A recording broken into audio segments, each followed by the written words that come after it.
Welcome to Sunday Night Baseball on ESPN, presented by Taco Bell. Well, 7 years ago, there was a 19-year-old phenom in the game named Bryce Harper who had a bright future ahead of him. There's a 19-year-old phenom in the game right now wearing the same uniform named Juan Soto, who is the talk of the league. And the Cubs, not to be outdone for young star power, feature a big handful of former first-rounders ready to defend their crown in the NL Central. And speaking of the standings, as a result of the schedule today, where Atlanta beat the Brewers and the Phillies lost in San Diego, the top of the NL East is again in a dead heat.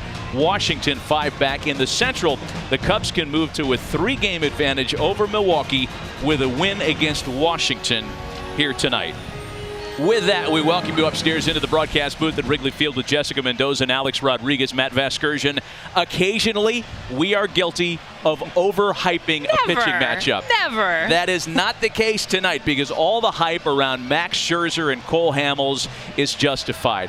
For Max Scherzer, Jess, in the midst of an amazing year and en route to perhaps a 4th Cy Young Award. You know, there's so many directions you can go with Max Scherzer because of his stuff and what he can do. But I'm going to pick two things. And one is what he throws. You think about 5 pitches that are plus pitches, and 3 of them, his fastball, his slider, and his changeup, you could argue are the best 3 in baseball. Then the second is the emotion, the energy. I mean, this is a pitcher in a game that can be so stoic. He's not afraid to stare down a batter. He's not afraid to throw at a batter. He has that high energy, that fist-pumping energy that you just love to get behind. So between his stuff and his energy and emotion, I think that's what sets him apart. There's going to be a lot of energy in the ballpark tonight, Alex, if for no other reason than to watch the home debut of their new prized pitching acquisition, Cole Hamels, working at home as a Cub at Wrigley Field for the first time tonight. Cole Hamels has been a fantastic pickup for the Cubs. And since he's been a Cub, he's been 2-0, 11 innings, only 1 run allowed, and no extra base hits. But he's doing it with the fastball and fastball command, throwing to all 4 quadrants. It'll be very interesting to see if he is this year's version of Justin Verlander for the Chicago Cubs. This one also features a pair of managers who know each other quite well. A long stewardship between Dave Martinez and that man, Joe Madden. They've been linked professionally for quite a long time as they channel some inner chi. Yeah, that apprenticeship ranged from Tampa to their days here on the north side of Chicago. Tonight, the student and master go head-to-head. The Karate Kid and Mr. Miyagi squaring off. Next. Welcome back inside the friendly confines at their friendliest on a breezy, brilliant summer night like tonight. And we're set for a good one. Speaking of high expectations, Scherzer versus Hamels in Chicago. Doesn't get much better as we take a look at our starting lineups tonight. Brought to you by Taco Bell. Setting the lineup for Dave Martinez and the Washington Nationals. From one past MVP in Bryce Harper to perhaps a future one in Juan Soto, the Dominican stud, hitting .354 against left-handers this year with 6 home runs. So not intimidated by the lefties.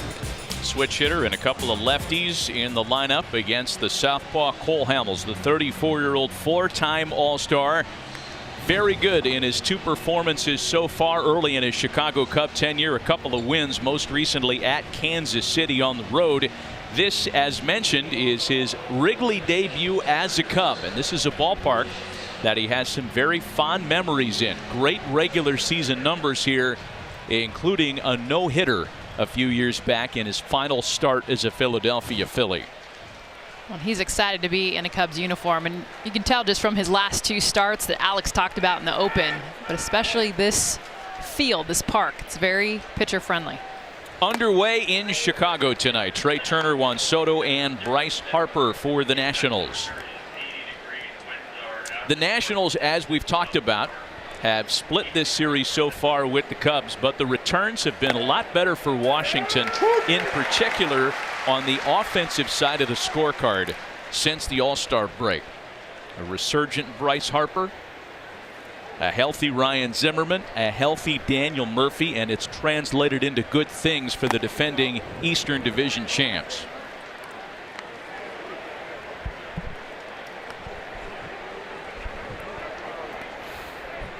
Two balls and no strikes to the speedster Trey Turner. The 2-1 from Hamels. Well, for Cole Hamels, Alex, he is essentially the same guy as far as pitch mix as the one you faced in postseason play and throughout your career. Some modifications have taken place, however, since he became a Cub.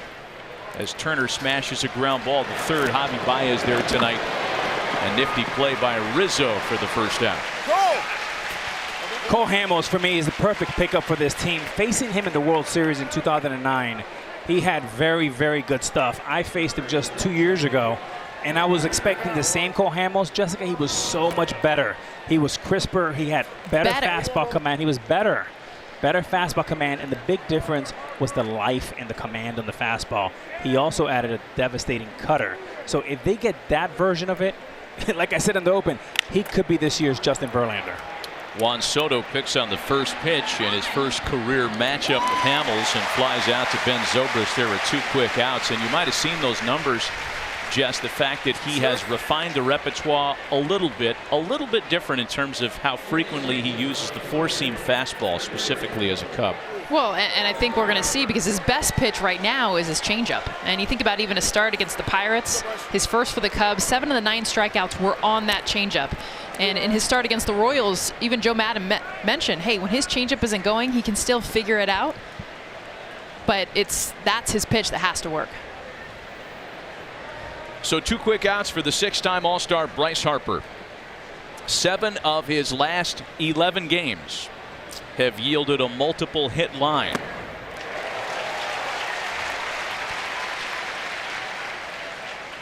And there's the cutter we've been talking about. That's the equalizer for both righties and lefties. And you'll see it in pitches in counts like 0-0, 2-1, 3-1 to get him off the fastball. Well, as much as Cole Hamels enjoys pitching at Wrigley, Bryce Harper enjoys swinging the bat here. At least 1 hit or walk in each of the 16 regular season games he's played here. 2 balls and a strike. Of course, you could look at that in terms of the walks. And in recalling the series that the Nationals had here a couple of Mays ago, where Bryce over a 4-game series was walked 13 times, you could say those walks have come at a price for Bryce Harper. It's a 2-2 now. Yeah, I got you.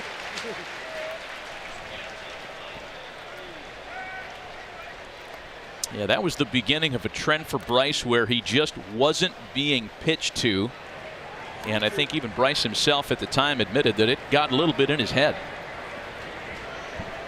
He still to this day sees a major league low strike percentage. A swing and a miss from Hamels gets the side in order to start the night tonight. Max Scherzer getting ready to go to work. A scoreless start to the night at Wrigley.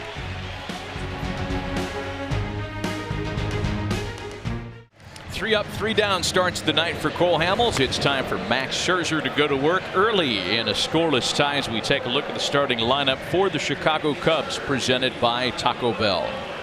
Joe Madden talked to us pregame and said he likes to put his 2 best hitters at the top. So with Anthony Rizzo and Javier Baez right after him, even though he's an untraditional 2-spot hitter, he's leading the National League in RBIs and has been having a career season with the numbers he's putting up this year.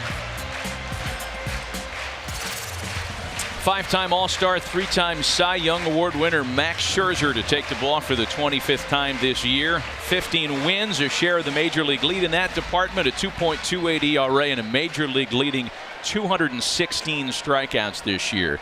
Did not factor in the decision Tuesday at his most recent start against Atlanta. And there's a how do you do for Anthony Rizzo to begin the day. You know, the irony is I was talking to Rizzo pregame, and he said the one thing that he fears with Scherzer, he's not afraid to come up and in. That's like got one first pitch. Just a little Cuban coffee espresso there early in your first at bat. Right? Yes. And Rizzo doesn't give a lot of room because he likes to crowd, and right now he backed off the plate a little bit from that first at bat pitch to now. Well, Anthony Rizzo has led off for Joe Maddon in 26 of the Cubs' last 27 games, and what appeared initially as a stunt last year now looks more and more like a reality to get to the finish line. Joe likes what he has with Rizzo at the top, and it's 2-1 now. Well, it's working. I mean, you look at his average, and a lot of, I think, power batters don't like to hit leadoff first because a lot of times you want to know what stuff is working and what's not. I mean, Alex, you can attest to that. Of course, Max Scherzer, most nights, everything's working. Chopped to the nearly vacant left side of the infield, and that's where Mark Reynolds handles it for the first out.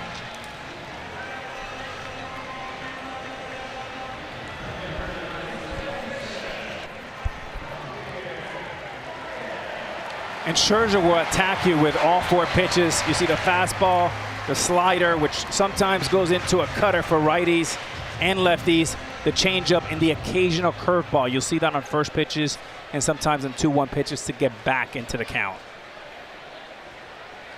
One gone for the free swinging Javi Baez, exercising some rare restraint to take strike 1. What you also see is a Rocky Balboa pedigree and makeup of just an absolute bulldog who's going to come at you and attack you for 9 innings. A ball and a strike to Baez, who is in the midst of a 3-game hitless stretch, the likes of which he hasn't seen very often this year.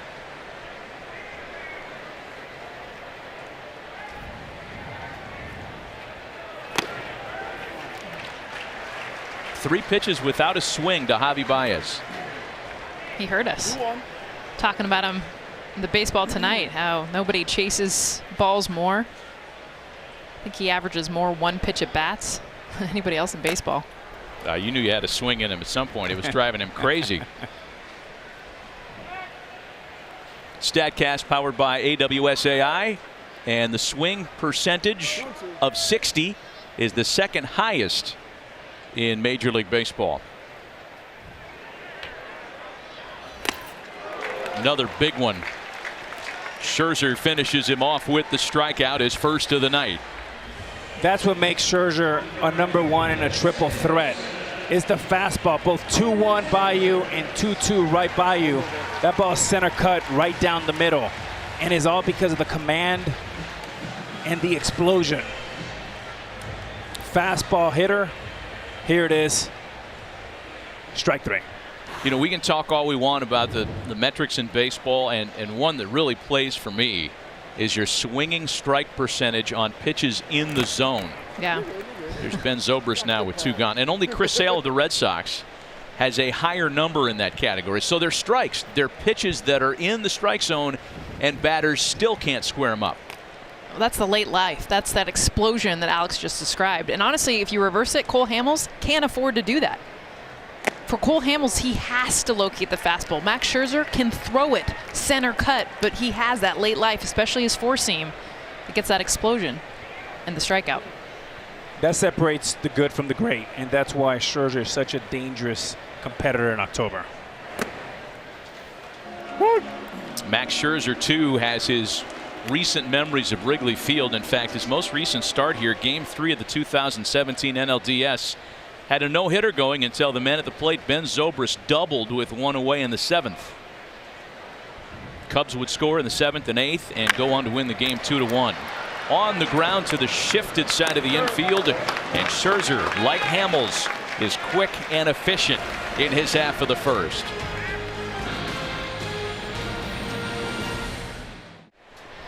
To the second inning, scoreless early on. The middle of the order for the Nationals against Cole Hamels, Ryan Zimmerman, Daniel Murphy, and Mark Reynolds. Ryan Zimmerman has been hot. Funny what can happen with a healthy Ryan Zimmerman. Almost 2 months on the shelf with an oblique injury. 6 extra base hits in his last 6 games. And in this series, yesterday, became just the 5th player, the 5th Nationals player, to enjoy a 6 RBI game. Oh, those are great. You sleep like a baby. Oh, you can't wait to get to the stadium the next day. Become very chatty, Matt. Very chatty. I'm a really good hitter. Look at me. Look at me. Look at me. Where's the camera? Look at me. Look at me. Yeah. He's in front, 3 balls and no strikes. Taking a strike all the way, 3-1.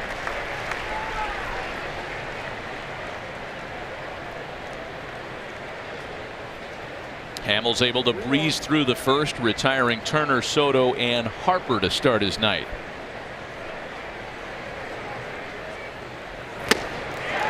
And to a full count now. And there's that 3-1 cutter. That's something that Cole Hamels wasn't doing 5-7 years ago. Today he does. That's the kind of stuff that can make him really valuable down the stretch. Now it's 3-2. It's back to even. Payoff pitch, and he loses him on ball 4. Joe Maddon's wearing a microphone for us tonight and sharing his thoughts on Cole Hamels' home debut so far. See, for me, he has a tendency to jump out a little bit. He gets his back leg comes with his delivery. That was good. His back foot looked good on that. Change up though.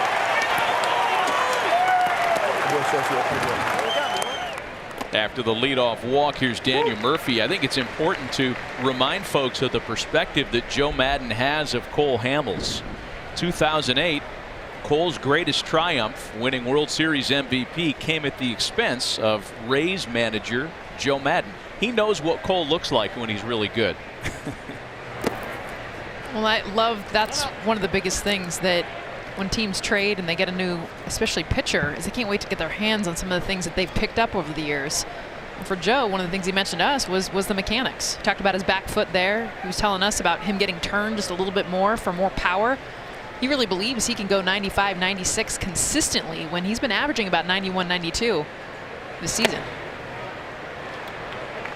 2 balls and a strike to Daniel Murphy now, the 3-time All-Star who has returned to his former self after a sluggish start to his season, one that got off to a very late start, recovering from off-season knee surgery.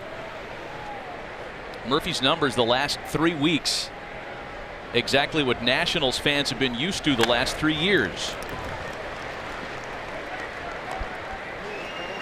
2 balls and 2 strikes. I've said it often, and Daniel Murphy, it's a combination of a guy that I grew up watching, Keith Hernandez or Mark Grace.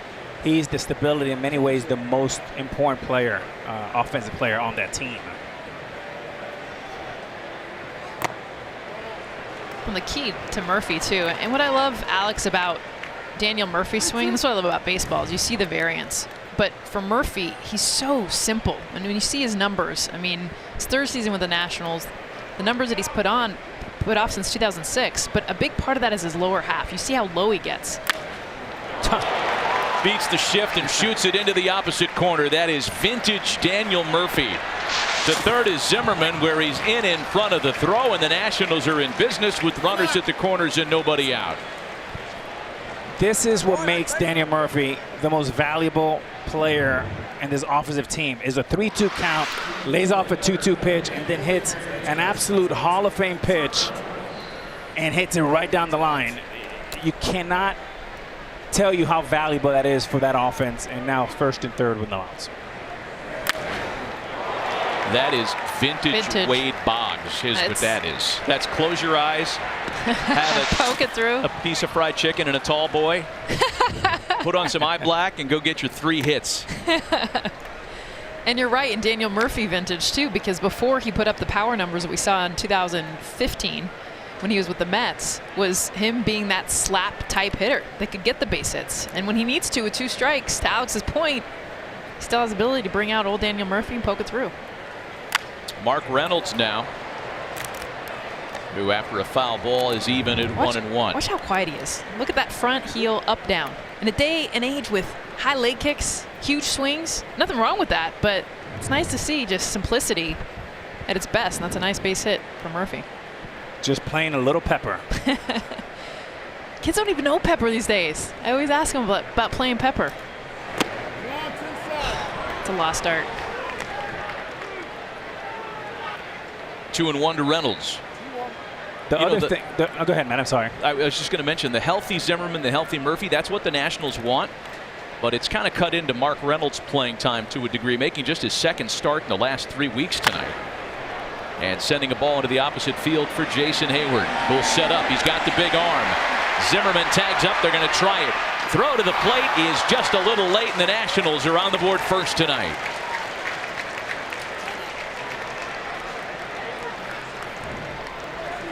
And just good baseball here. Hayward, who's one of the best defenders and a very, very good throwing arm. Good baseball around the horn. What's overlooked in an inning like this is the 3-2 pitch to Zimmerman. A cutter low and in. He lays off it. Then comes Daniel Murphy with another 3-2 count. He goes Wade Boggs, and just a simple fly ball about 300 feet, 1-0 Nationals. And if that ball's on line for the arm strength that Jason Hayward has, if that is on the money, they get Zimmerman out at home. Michael Taylor now with a run in, one away, and a man at first.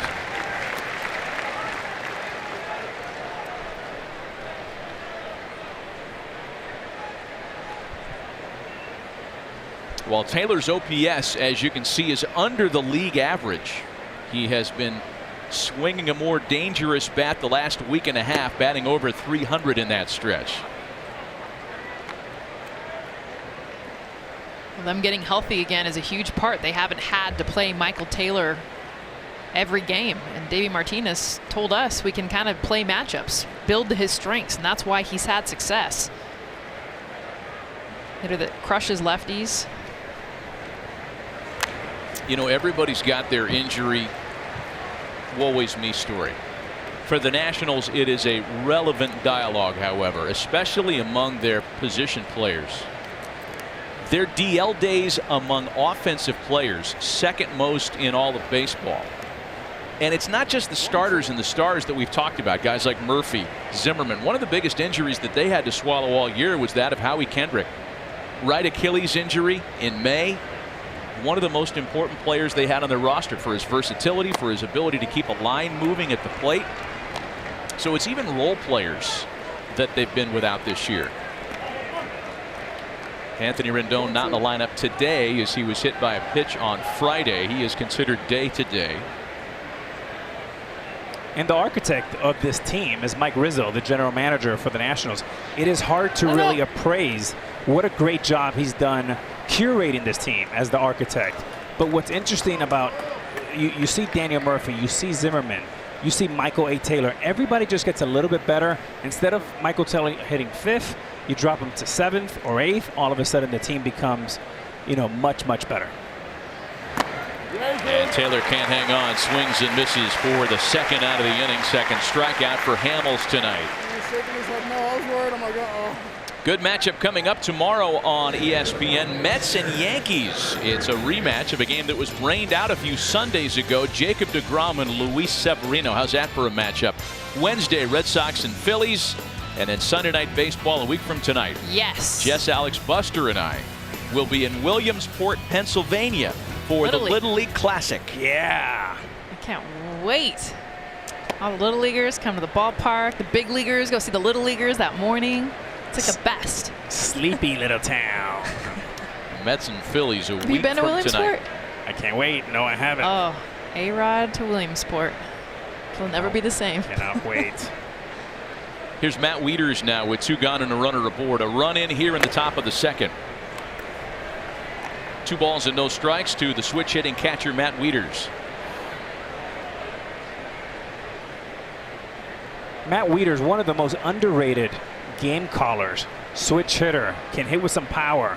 But for a guy like Max Scherzer, who's already all-world, he's even better with a guy like Matt Wieters. How he handled pitches. Oh. A rocket out to left, but right in the tracks of Kyle Schwarber to retire the side. Nationals do strike first through an inning and a half tonight. 1-0 Washington.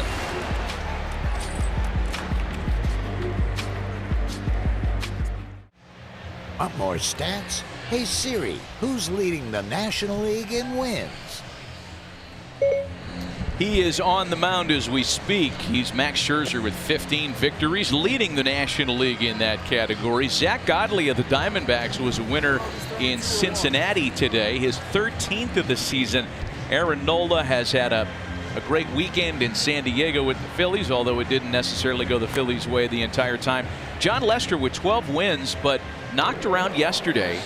And Lester, a stalwart in this rotation and a guy you can count on every 5 days, has not had a real good stretch over the last 4 or 5 starts. And that's the guy the Cubs have to count on. So yeah, you're right. The last few starts, really since the break, John Lester has struggled, and that's not been his MO all season. So Scherzer back to work in the second. He'll get the middle of the Cubs order. Jason Hayward, Albert Almora, and Kyle Schwarber.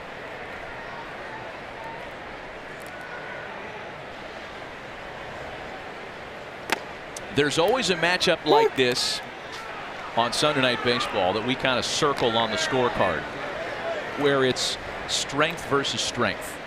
Somebody who's hot at the time versus an adversary who's just as hot at the time on the other side. This is the one for me. Good breaking ball swung on and missed that time. Scherzer with the big time velocity, and Hayward has killed the fastball all year long. Which is probably why he's going to the breaking ball.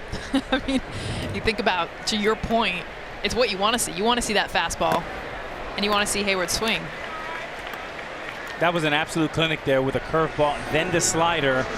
And what that'll do for Max Scherzer, throwing him slow early like this on the slider, allows him the opportunity to throw the fastball later in the game. That's a tight slider that blends into a cutter. Wipeout pitch. Takes care of Hayward on 3 pitches, and there's one gone now for Albert Almora Jr.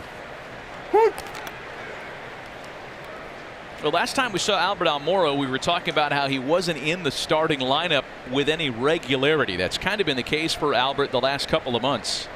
But recent performance has dictated that. He's just 5 for his last 39.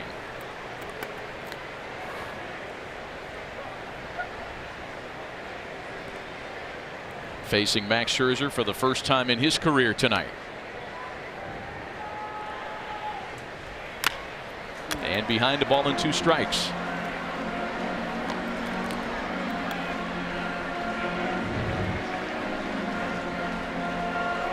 Scherzer not the most orthodox, especially when you compare him to a guy like Cole Hamels on the opposite side. And Alex, you've talked about this, but from where he releases it to where he throws it, a lot of guys come over the top. He gets a lot more 3/4, yet can elevate his fastball better than anybody. And welcome to the world of Max Scherzer. Albert Almora, 3 strikeouts from Mad Max tonight.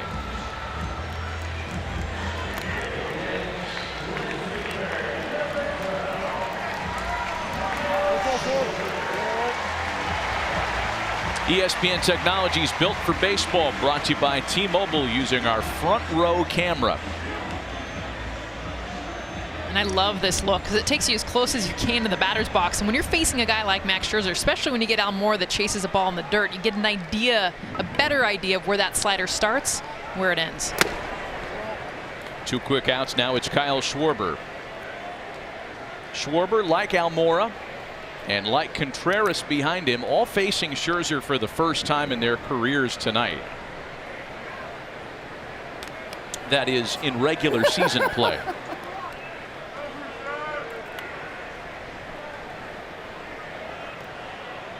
A ball and no strikes to Schwarber. Into center field, a base hit. First of the night for Chicago.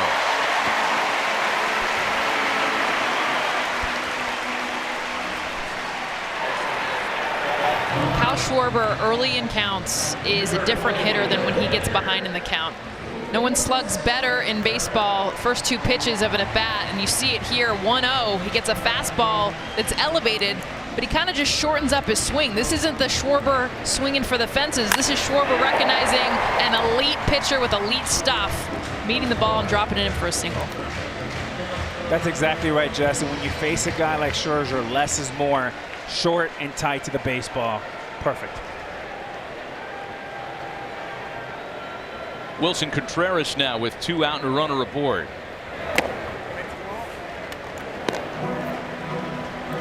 The difference when I face Scherzer in Detroit to the guy we're seeing tonight, it's predictability and is a great deal of confidence. In Detroit, he was 80-20 fastball. Very predictable, hard. Tonight, you'll see more of a 60-40 split. The unpredictability is what's causing these anemic swings you're seeing so far by Cubs hitters.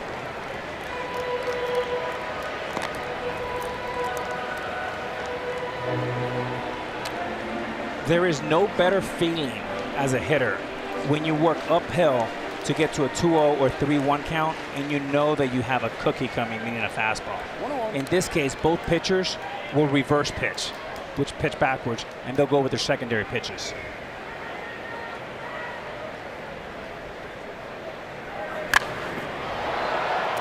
Contreras with a fly ball, angling toward the seats and out of play. Yeah, we you know, in fairness here, because we do a lot of Alex Rodriguez home runs and domination and in our video flashbacks, this was not a guy that you enjoyed, Max Scherzer. You can say that again. Do you remember the line at all? I try to forget those things. Well, give it to me, Matt. 1 for 16 with 5 punchies. Oh. Oof. I mean, that puts you in pretty good company. There aren't many that can say they own Max Scherzer. That's what he does to people. I thought it was much worse than that. Oh, that was dirty. Wow, and he strikes out the side despite the single. Nothing here in the second. 4 already for Scherzer through just 2 innings. Hayward, Almora, and Contreras. Slider. Change out. Dirty.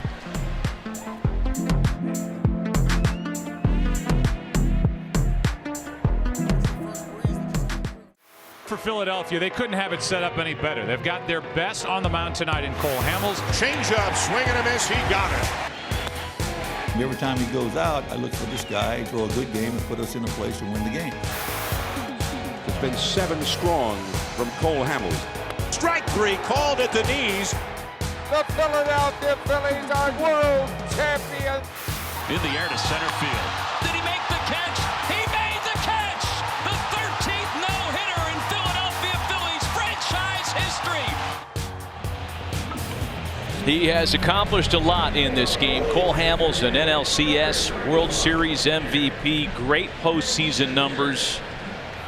The no-hitter here at Wrigley in July of 2015. They just shut it off. We're good.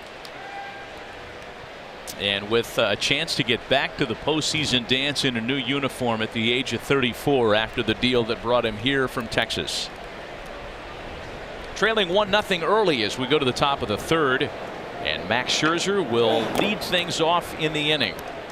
He of the 6-game hitting streak. Yes, a pitcher. Yeah. With those numbers, a .300 batting average.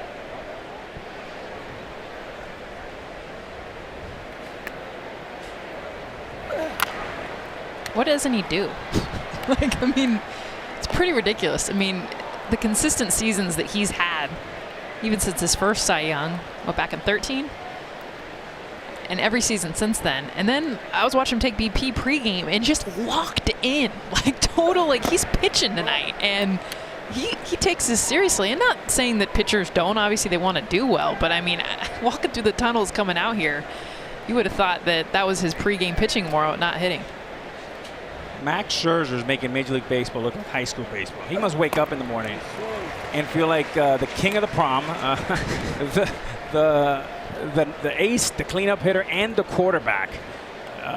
He's got it all working right now. And you've seen Michael Jordan. You've seen great players over the years be in the zone. He's been in the zone for about 3 years. And a swing and a miss. Hamels gets him in their first head-to-head meeting at the plate. It ran where it was borderline. Tomorrow, 8:10 Eastern, you can catch us one on ESPN Plus. Bryce Harper and these Nationals in their first of 4 against the Cardinals at Busch Stadium. It's also streaming live on the ESPN app. So start your free trial of ESPN Plus now. I'm so jealous, Matt. Look at that hair. That is big-time flow, right? And the beard. There's Trey Turner now back to the top of the order. The hair and the beard, I'm 0 for 2. Matt, I think you're 1 for 2 on that. You got a great beard. There's quite a bit of salt creeping into the salt and pepper, however. Bryce still looks good. Father Time has not ravaged Bryce Harper yet. 0-2 is the count to Trey Turner. Hey, you know, speaking of the similarities between Cole Hamels and Max Scherzer as we talk about this great matchup, they're both 34 years old, 9 combined All-Star appearances. And while Cole Hamels was almost destined to become a staff ace, Max Scherzer had to have worked a little harder for it. Yet if you look at their careers, they are in such similar spots. 6th and 7th on the active strikeouts list. As Turner one-hops it to third, got to hurry, he can run. And it's just a step ahead of him for route number 2. That's why Baez is at third base. We've seen David Bote there most of the time filling in for Chris Bryant, but they know to put their best defender in the spots against a lefty where they think it's going to see the most action. And Joe Maddon told us pregame he wanted Javier Baez in this matchup to be in that hot corner, and right there the last play you see why. Omar Vizquel hands Sean Dunston rocket across the infield. It makes it look easy too. So 2 gone here for Juan Soto, the 19-year-old phenom. So Matt, keep going. You were saying. Yeah, just to button up the thought on that. So there's 6 and 7, Scherzer and Hamels on the active strikeout list. Only 6 active pitchers have more wins than Scherzer and Hamels. They've both thrown no-hitters. They're both among the highest paid pitchers in the game. The difference is with the postseason hardware. Cole Hamels has it. Max is trying to get it. Boy, is he trying. This Nationals team hasn't been able to get past the division series yet. Has been one of the more talented teams in the National League last 5 years.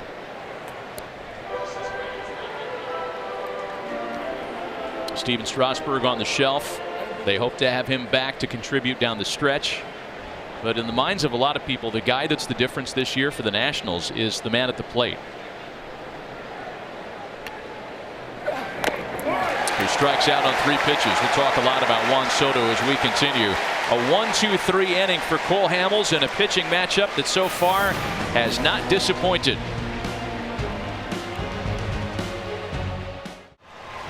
The Nationals come home on Friday to start a 6-game homestand with the Marlins and Phillies. Come out to Nationals Park to see Harper, Soto, and Rendon in action. Get your tickets at nationals.com. Nats fans have traveled pretty well this weekend, enjoying the weather and a good time here in Chicago.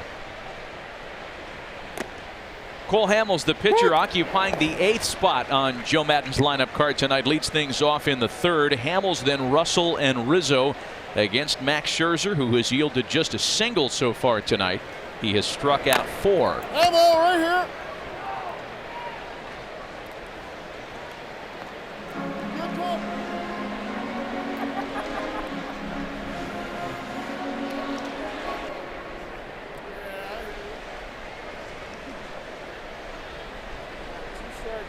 Oh, 0-2 to Cole Hamels.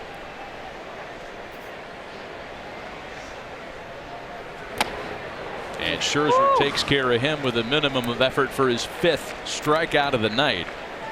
Meanwhile, in the Cubs dugout, some wardrobe issues being discussed by Joe Maddon.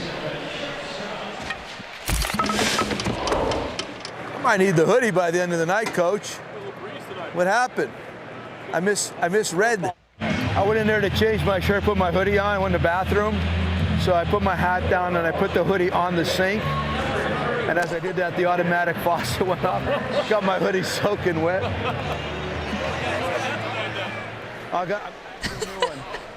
I'm sure they've got a backup hoodie for Joe. Right? It can't be his only hoodie. Let's see. I think we need to see if he ends up putting a hoodie on some point this game.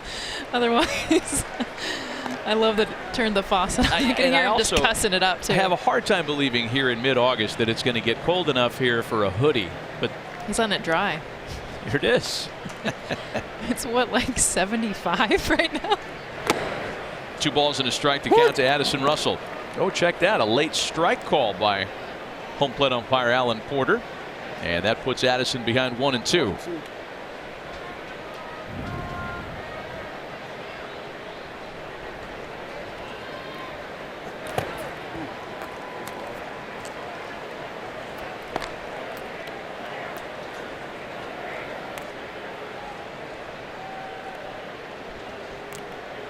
2-2. 2 balls and 2 strikes to Russell.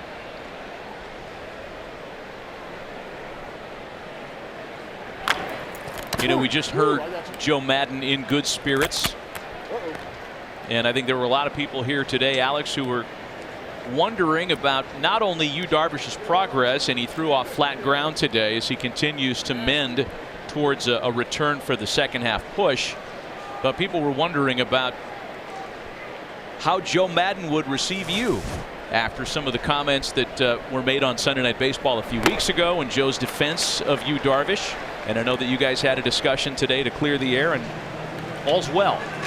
I thought we had a very positive, constructive conversation in Joe's office. Look, it's my job to call it as I see it, to be fair, to be objective. And we all love the game. We all want to talk, you know, in great, with how we see the best part of the game, right, and the passion of it. And I think Joe's very passionate. I'm very passionate. I've known Joe almost 25 years when he was with the Angels. And here's the bottom line for Joe Maddon and the Cubs. I've always had a great deal of respect for them, but they need to get Yu Darvish healthy. I remember playing for George Steinbrenner, and one of his biggest pet peeves was if somebody got injured, he would send us to Tampa, and it was our way to. We had to earn our way back to the Big Apple and play in New York. And I loved it. I agreed with it. I wanted to get back to New York. And Yu Darvish is one of the greatest talents in the world. And the Cubs need him. That's why they gave him a big contract. And he's had good, side actions from what we heard from Joe. And it's really important for him and the Cubs to get him back where he belongs on that mound, so they can have their goal, which is winning a world championship. Yeah, I think you guys both understood each other's points pretty well. Joe defending his player. You feel strongly about your perception of the situation. And there's a base hit for Rizzo. Not a lot of room on that shifted right side of the infield, but Anthony found some for a 2-out single. When you hit it that hard, Matt, that's what allows it to get by. And I feel like that's Anthony Rizzo, his mentality. As much as we see guys with the shift think about trying to go opposite field, when you have the power that he has, and the reason why he gets on the plate is to be able to hit an off-speed pitch as hard as he does through 3 guys on the right side. In both swings, Jessica, both Schwarber and Rizzo, tight, short, and not trying to do too much. So here's Baez now, a strikeout victim in his first try. We set up the MVP candidacy of Javi Baez earlier on Baseball Tonight. And here's another thing to put in that file.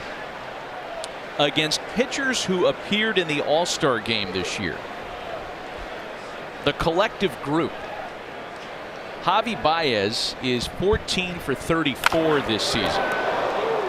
So by way of measuring one's best against the league's best, there's the number on your screen against those that were selected to the All-Star game.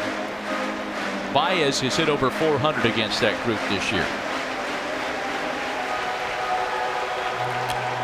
And that, to me, it's the amount of pitches that he can hit. Yeah, he's going to chase a lot. Yeah, he's going to swing against a lot. But that gives you hope that against some of the best, he's going to be able to battle.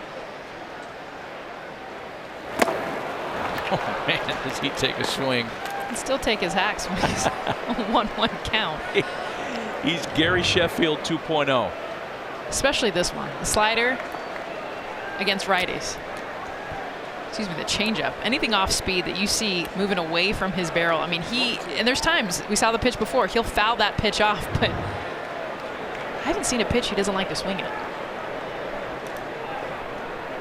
Ball and 2 strikes, the count to Baez, batting with 2 out and a runner aboard in a 1-0 game, and Baez goes down on strikes for the second time tonight. 6 already for Max Scherzer through 3.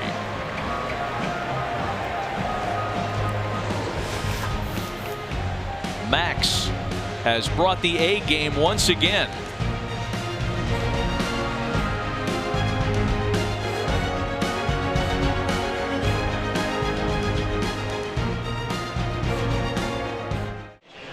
Welcome back to Sunday Night Baseball on ESPN, presented by Taco Bell. A 1-0 lead for the visiting Nationals in the rubber match of this 3-game weekend series. We go to the top of the 4th inning. We're joined by Nats manager Dave Martinez on the telecast. Hey, Dave, what are the accommodations like on the visiting side as compared to the nice, lush trappings that you used to enjoy in the home clubhouse at Wrigley Field? It's a little small.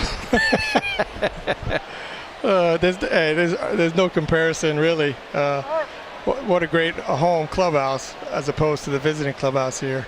Well, and coming back to Wrigley, and I'm sure obviously your relationship with Joe over the years, and I know it's been talked about, but this weekend has to be a little bit special and different for you. Oh, absolutely. I have fond memories here, not only as a coach, but as a player. I started my career here, so this place means a lot to me, and the fans have always treated me and welcomed me every time I come here, so it's been a lot of fun. Anthony Rizzo, as athletic as they come at the first base side, able to combine with Hamels for the out on Harper, and there's one away. Dave, Alex here. So we were talking about earlier the team that Mike Rizzo has curated for you, and it's a good one, and you finally have kind of the feel and the shape of it. But talking specifically about Daniel Murphy, it seems like he stabilizes your lineup and he makes everybody better, including Bryce Harper. Absolutely. He's a constant professional, and what a professional hitter. When he's around, you hear him talking about hitting, and everybody seems to chime in and listen to him and actually absorb what he has to say. He's actually like having another hitting coach. He really is, and he's so good, and he's so well prepared before each game, each at bat. Well, and now that you have most of your guys healthy, because that's been probably one of the biggest things, is so much talent on this team. But who's probably stood out to you the most with, you knew from across the other way how this Nationals team looked, but how do you, now that you get in with these guys, who's probably stood out to you the most? It's hard to pick just one, because there's a core group of them that really they all stand out and they all do their part. And like you said, when we're healthy, as we're healthy right now, you can see that. I mean, at any given day, one or two guys could pick up this team, and it's been a lot of fun. Have to ask you about Max Scherzer tonight, Dave. I mean, it has to be an absolute pleasure to kind of sit back, and I know you never really put your feet up as a manager, but the next best thing is watching Max do his thing. Oh, absolutely. For me, he's the best. He really is, and people get to watch him every 5th day. I get to watch him every day, and he is actually works so hard in between his starts and competes amongst himself to get better at each and every start. So it's absolutely a joy to watch him and be around him. Dave, thanks for the time today. Best of luck the rest of the way. We hope to see you guys in the fall. Thank you. Thanks, Dave. Okay. Thanks, Dave. 2 quick outs now for Daniel Murphy with the bases empty.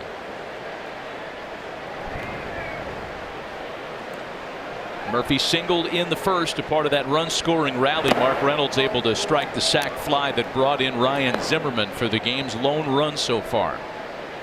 We talked about in his last at bat how his numbers improved once he started to get kind of that comfort zone you see with him, that squat position. Him getting low in his legs. And remember, his injury was to his knee. And when you watched his swing, Alex, when he was struggling coming right off the DL, he wasn't getting into his legs, which is so classic Daniel Murphy. The reason why he's able to have that simplicity. And you see that back knee there. That's something he didn't utilize when he was struggling. That's right. Zobrist with a nifty play to his right. Another 1-2-3 inning for Cole Hamels. Through 3.5, still 1-0 Washington. Ball game.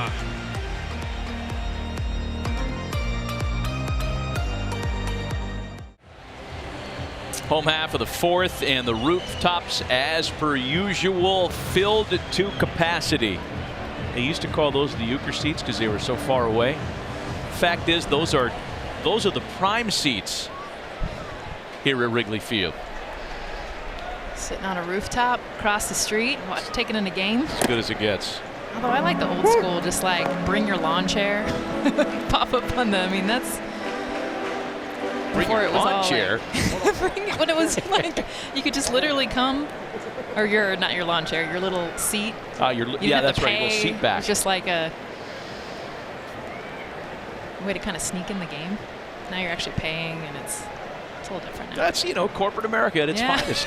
But the experience here has not changed. In fact, it's only gotten better. Ben Zobrist leads things off in the 4th, and yanks one out of play. 0-2 the count to Zobrist. Ben followed by Jason Hayward and Albert Almora. A 1-0 lead for the Nationals. A starting pitching matchup that has delivered so far tonight. A couple of singles and 7 strikeouts for Max Scherzer so far.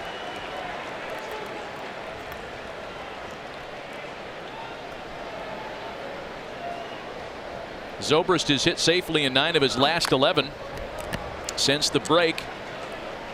The second best batting average in the National League. And this is the challenge right here. You liked fastball Scherzer on Hayward. Hayward's someone who hits the fastball well. I love this right now, 0-2, and you're just seeing Zobrist just try to waste as many pitches as he can. A guy who doesn't strike out a lot.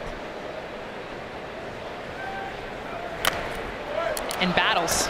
I mean, he just battled a slider at his ankles, and now he gets a fastball at his chin. He's 0-2.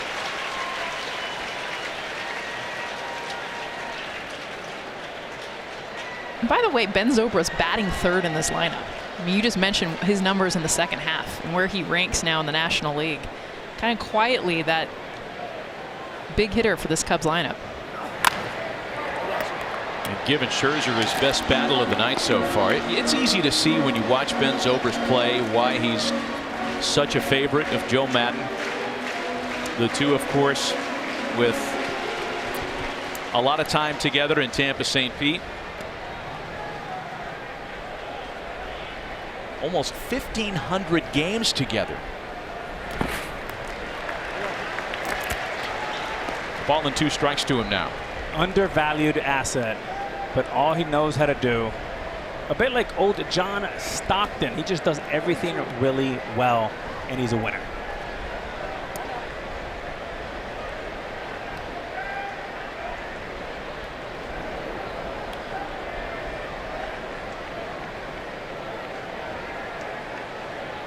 Scherzer still trying to finish him off.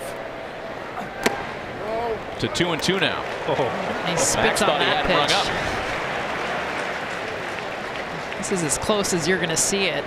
Even Matt Wieters with the big smile on his face.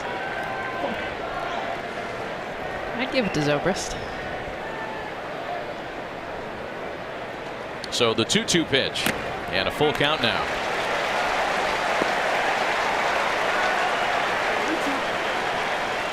Sometimes you make a perfect pitch. Alan Porter does not give you the benefit of the doubt, and then you try to make one better, and you get a little bit of an off pitch, what you saw right there. Not competitive pitch. The 9th pitch of the at-bat to Zobrist is a high fly all to right. Harper at the ivy for out number 1. What an at-bat for Zobrist. And for the 3-time Cy Young winner, we'll show you the entire repertoire here. Focus on 2 things, the velocity, range, and the location. 97 mile-an-hour fastball, 87 on the slider, 90 on the cutter, 84 on the changeup, and if that's not enough, a 77 mile-an-hour curveball. From 97 on the fastball to 77, 20 miles per hour difference. As a hitter, that is an absolute nightmare. So 1 gone for Jason Hayward now.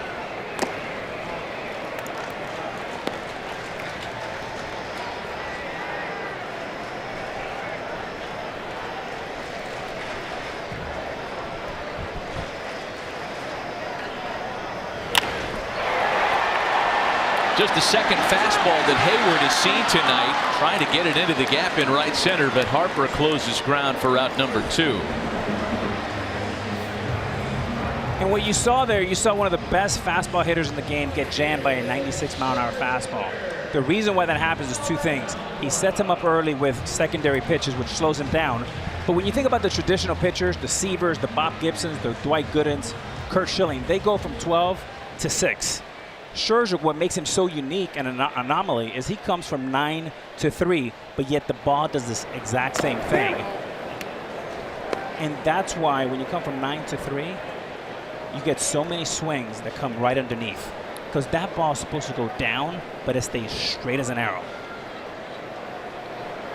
So as a hitter, when you pick up his slot, his release, and where he's at, more times than not, you feel like you know where it's going to end up. But because of the fact that he still gets that different, more like a 12-6 guy, it's a deception. Yeah, I mean, there's the slot right there. Justin, what happens is you believe the history, you don't believe your eyes, meaning that any ball, you've seen it for so many years, anyone that drops down from that low, that ball's supposed to go down, his just explodes on you. In front of Albert Almora, ball and 2 strikes. Anytime tonight you'll see the Cubs hitters swing through a fastball, 100% of the time is going to be underneath. Watch that.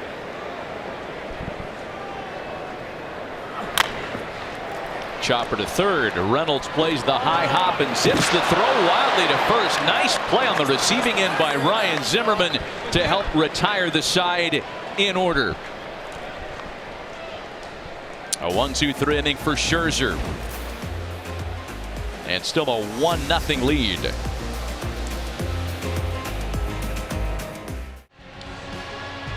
Among the celebrity attendees, longtime Cub faithful Bill Murray in attendance tonight. And I said to the guy, Gunga Galungada. That could be Mrs. Green, Mrs. Green. Caddyshack. Yes. He's a big-time Cub fan. There is no doubt about it. And not just a Johnny-come-lately either. We need to get you on camera doing that. The position you got your face in. You turned into Bill Murray for a second. That was cool. Mark Reynolds leads things off in the Nats half of the 5th. The sac fly by Mark Reynolds. The difference on the scoreboard tonight. Reynolds, Taylor, and Wieters in a 1-0 Nationals lead. We were talking about Cole Hamels' career accolades earlier and his great success in 2008. All the postseason honors. Became the toast of the town in Philly after that World Series run in 08. A lot of good things come to you when you become World Series MVP. Among the cool things that Cole Hamels had a chance to do as a result of that all of us will never have a chance to do.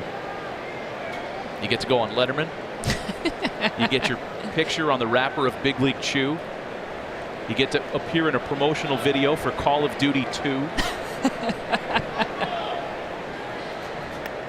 You get to vacation in places like Wailea, Hawaii, where Cole Hamels happened to be this January when the state sent out what turned out to be a false emergency ballistic missile alert. Cole was there with his family for the 38 minutes of panic that ensued when the false alarm was sounded and everybody thought that Hawaii was in harm's way. Yikes. 2 balls and 2 strikes as it counts to Mark Reynolds. In play to the left side. Baez. He makes that look easy. Gosh, he does. Quick reminder, MLB.tv is now available at an even lower price, just $49.99 to watch every out-of-market regular season game, plus get a free subscription to MLB At-Bat Premium. Blackout and other restrictions apply. Visit MLB.tv to take advantage of this special offer. 1 gone for Michael Taylor. Matt, speaking of Cole Hamels, I mean, he is such a perfect fit for this roster. I mean, not only does he bring in the swagger, the impressive pedigree, the hardware from the championship and the MVP, but being a left-hander, a guy who actually grew up watching and admiring Lester, they make a hell of a 1-2 punch. And come October, you know that he's a guy that he's not going to be overwhelmed by the situation. So for that and kind of buying that unknown, it's one of the most important things is you bring somebody in. Cole Hamels is a perfect guy for that. And the irony, too, is Hamels has talked about, we were here a couple weeks ago, we were in St. Louis when Cole Hamels first came over, and he said that the guy that he would almost like Cliff Notes version, how do I pitch against a team? He'd go and watch how John Lester would throw against that team. He's like, we're so similar. The way we cut it in to righties with our cut fastball, the way that we set up hitters. And he said he literally has tried to be and emulate as much as he can John Lester his entire career. And you think about the success both of them have had. You mentioned, Matt, all the things that Cole Hamels has done. But he said for the last decade, he's looked at John Lester as the guy. And he's like, I've never told him that. Now my locker's next to him. 3 balls and a strike to count to Michael Taylor. Well, and there is a chance, too, that they'll stay teammates next year because, look, it wasn't just purely as a rental that Hamels was acquired. Look, there's a chance that he's not back, but there is an option in his contract that would keep him here for 2019 as Taylor slices one into the right field corner, just foul. It's a pricey option, but you know, if the Cubs get together and decide they want to keep him here, it's a $20 million option to have him stay a Cub next year. If they decide not to have him stay here, there's a buyout that the Rangers are on the hook for. So for the Cubs, it's the lowest risk of acquisitions. You can pay him if you want him, but if you don't, the Rangers pay the $6 million buyout tab and you're clean.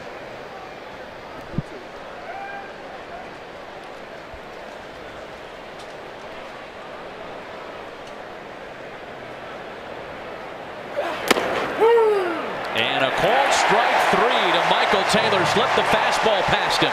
And that one at 94, among his best velocity of the night. What makes this fastball so effective from Cole Hamels is 5 of them before this. And the inside part. This one is the outside corner at 94. As a hitter for Michael A. Taylor, it looks like a pitch out. But when he goes back and looks at the video, he'll see Alan Porter got it just right. 2 gone for Matt Wieters now.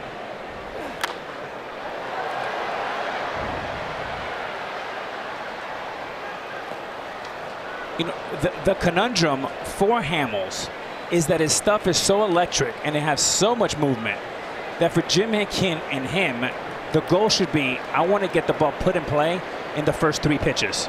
The more he does that, the deeper he can go into games. Boy, I think it's worth repeating. You know, when he came from the Rangers, a lot of people looked at the overall numbers, 4.72 ERA in 20 starts, a lot of homers, and they thought, this is Cole Hamels in regression.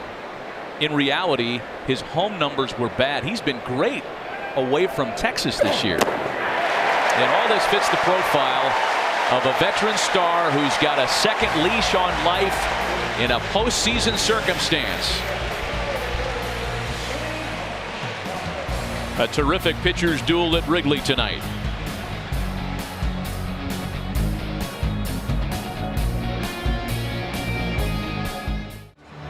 Welcome back to Sunday Night Baseball on ESPN, presented by Taco Bell. 1-0, and it's clear from looking at those very small line score numbers that the pitching has been outstanding tonight. On cue, the pitching summary brought to you by Quicket Wireless. And yes, Max Scherzer and Cole Hamels have been terrific this evening. And the difference, the Mark Reynolds sac fly. Each has struck out 7 as we head to the home 5th.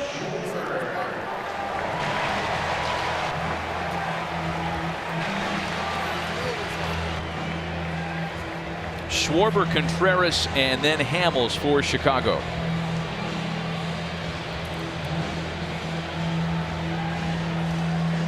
Watch Max Scherzer, right? Just when he's waiting for the batter to, it's like he's that kid that's just like impatient. Kicking his leg. Not only does he not know how to sit still, but the way he stalks around the mound, the way he just gets right back on the rubber and just wants to get after it. The energy that he shows when he pitches, it's like none other, at least in the era that we're in right now, for pitchers. He'll show you emotion. He'll let an umpire know when he disagrees with a call. He's not afraid to go inside, and I feel like now more than ever we just see a lack of that just total, like, I will do whatever it takes to get you out.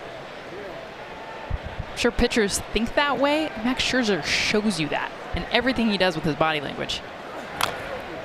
2 balls and a strike to count to Kyle Schwarber. Well, the numbers, the results, the body of work he's putting together back that up.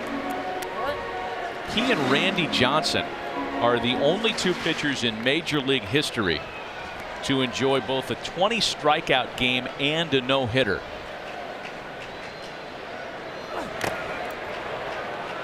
Two and two to Schwarber. In fact, they both have done it twice. That is the no-hitter, he and the unit.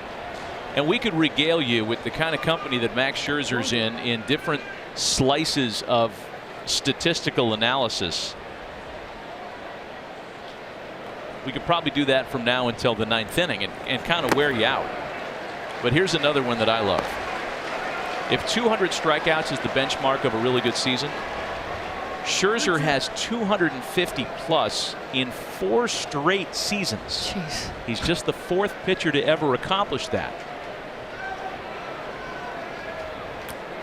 Sometimes, Matt, when a pitcher changes teams, like Scherzer has several times from Arizona to Detroit Nationals, you don't get the national recognition or love sometimes because your love is spread between 3 teams and sometimes 4.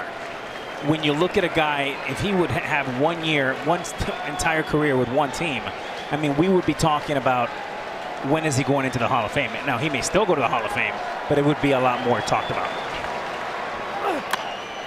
Schwarber puts it in play for the shifted right side of the infield, and that's Turner. And there's one away in the 5th. Well, dating back to those other employers, Alex, if you go back to a 6-year span for Max Scherzer, he is in super rare company on this board as well in terms of winning percentage, ERA, strikeouts per 9, and the big hardware, the Cy Youngs. You can make a case that he gets into Cooperstown if he decided to retire right now. Yeah. Agreed. One more Cy Young, he's a first ballot guy. And he may get a 4th this year. And the thing is, you look at a guy like Greg Maddux, synonymous with the Atlanta Braves, of course, here before that. You look at Randy Johnson, he was with the Mariners, my teammate up in the mid-90s, and then went to Arizona where he won the championship. Scherzer, you still don't know where he belongs, right? And if he plays another 5 or 6 years here, he's going to be synonymous with the Nationals. And hopefully for him, a world champion. 1-1 to Wilson Contreras, who has struck out tonight. Well, and something else too that doesn't get, I guess, brought up as much with pitchers is the amount of innings. I mean, you mentioned the amount of strikeouts. To me, the amount of innings, the durability. I mean, he's only been on the DL twice in his career, and the length that he'll give you in a game.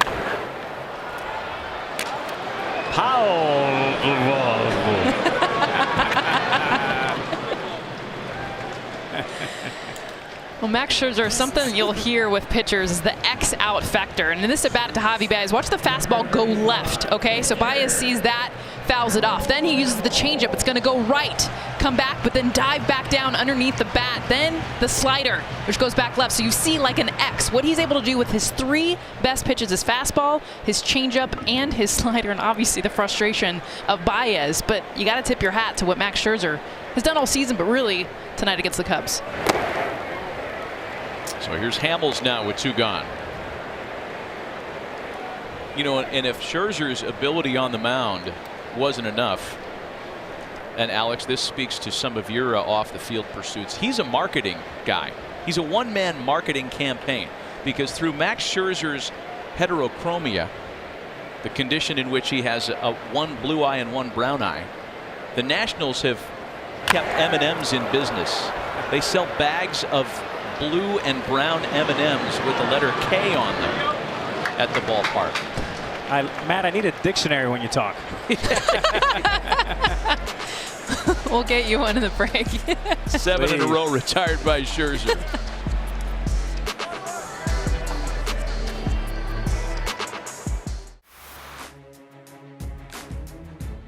The sneaky team is the Brewers. I think if the Brewers get hot, they have a chance to overtake the Cubs. The Cubs have been stellar as of late. I do like the Dodgers. I like the moves they made. Obviously, the Machado was the big move of the All-Star break. This clearly makes them the favorites in the National League. They got a pretty good team. I think they got a shot to make the wild card. National League East. Phillies and the Braves have been the headliners, surprisingly so. But here come the Nationals. Great races in the National League. That's the subject of our Sunday night focus. This is the latest calendar date. It's been over a decade since the last time all 3 National League division races were within 2.5 games of one another as they are today. The Brewers 2.5 back of the Cubs.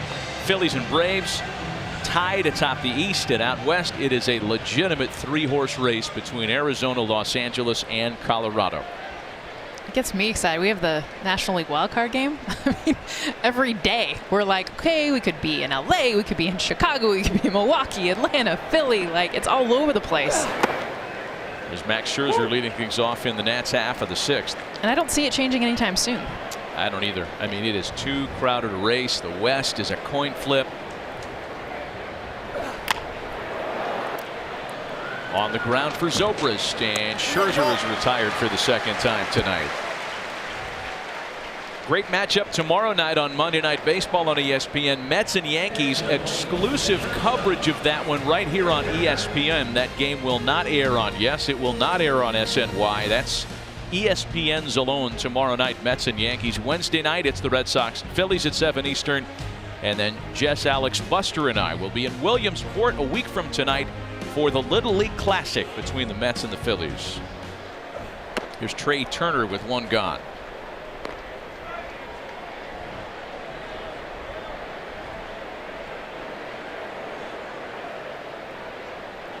You recall when that Mets-Yankees game was rained out on a Sunday a couple of weeks ago. Oh, I recall it. Well, remember how the Yankees were saying, oh good, we missed DeGrom. Nope. As it would turn out, they're going to get him anyway because it's Jacob DeGrom against Luis Severino tomorrow night, exclusively on ESPN. Going to be a good one. It's a shot out to left field, right in the tracks of Kyle Schwarber for out number 2. Kyle Schwarber, talking to him pregame, he was asking, hey, he's like, when's the Little League game? He was like, do you have any say in like what teams? He's like, that would be the coolest game. And he's like a big kid anyway, but that's what you see with these major league players. We'll get to see. And I'm excited, Matt and Alex, for both of you guys for the first time to see major league players in a little league setting. It brings out that kid that I think, I mean, you played, like, this is a business a lot of times. It gets so professional that you forget that this is the game you played when you were 8, 9, 10 years old. Well, here's a 19-year-old. Pretty close. Little League. and Juan Soto has put together what a lot of people in baseball are calling the best ever season by a teenage player. And before you go thinking that's too heavy, get a load of some of the numbers. He wears out the opposite field. He crushes left-handed pitching. And that's something that doesn't come to a lot of players ever in the course of a major league career. With 2 strikes, he's got an OPS of 753, which ranks in the top 10 of Major League Baseball. And the way he hits lefties. I mean, he slugs .662. His batting average is .354. On the ground the other way, but Russell gets to it, and they have kept Soto a quiet 0 for 3 tonight. Cole Hamels rolling right along, yet still trailing 1-0.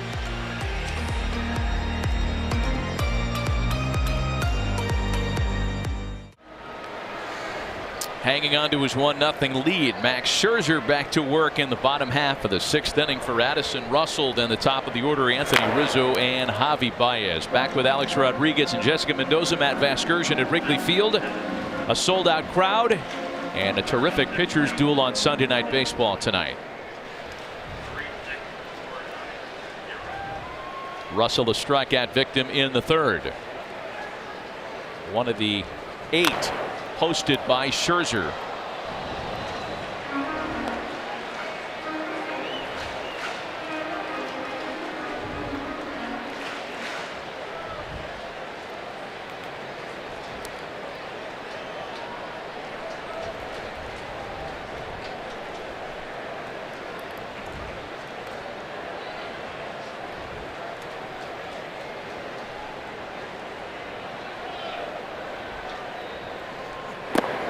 You know, Max Scherzer has had, of course, so many individual terrific performances this year alone. My favorite was on June 5th. set a major league record for the most strikes in a game with fewer than 100 pitches thrown. He threw 99 pitches, 81 were strikes. That was the night that he had the immaculate inning, the 3 up, 3 down with 9 strikes. I mean, that's just 99 pitches, 81 strikes. You are just on cruise control, just mowing people down at that point. And more than that, Matt, it screams confidence. A guy that can pepper the strike zone with 4 pitches screams supreme confidence. Will it miss? I mean, that's the thing with Max Scherzer is we'll talk about him being able to command and be able to set up pitches, but where you don't see him being elite versus a regular major league pitcher is he'll miss middle and still get swing and misses because of that action, because of that life. Indeed. 2 balls and 2 strikes to Russell, and gets him for his 9th of the night. And that last strikeout's a perfect example of that. And you look at his command early in counts. His glove side command tonight, both into lefties and away from righties. Watch him just hit the glove, be able to just attack that same side of the plate over and over again. And what that does, it allows hitters then they look there. And when he misses, look at where the glove is and look at where it's missed. That's middle. That gets hit out of the park for most pitchers. But for Max Scherzer on that fastball, yeah, he'll command it. He'll also miss. But because of that late life that you see, he gets a swing and miss still. Check the total for Max. I had him with 9. It's 8. 8 strikeouts tonight for Scherzer. And by the way, all of them swinging. Anthony Rizzo now takes a look at strike 1.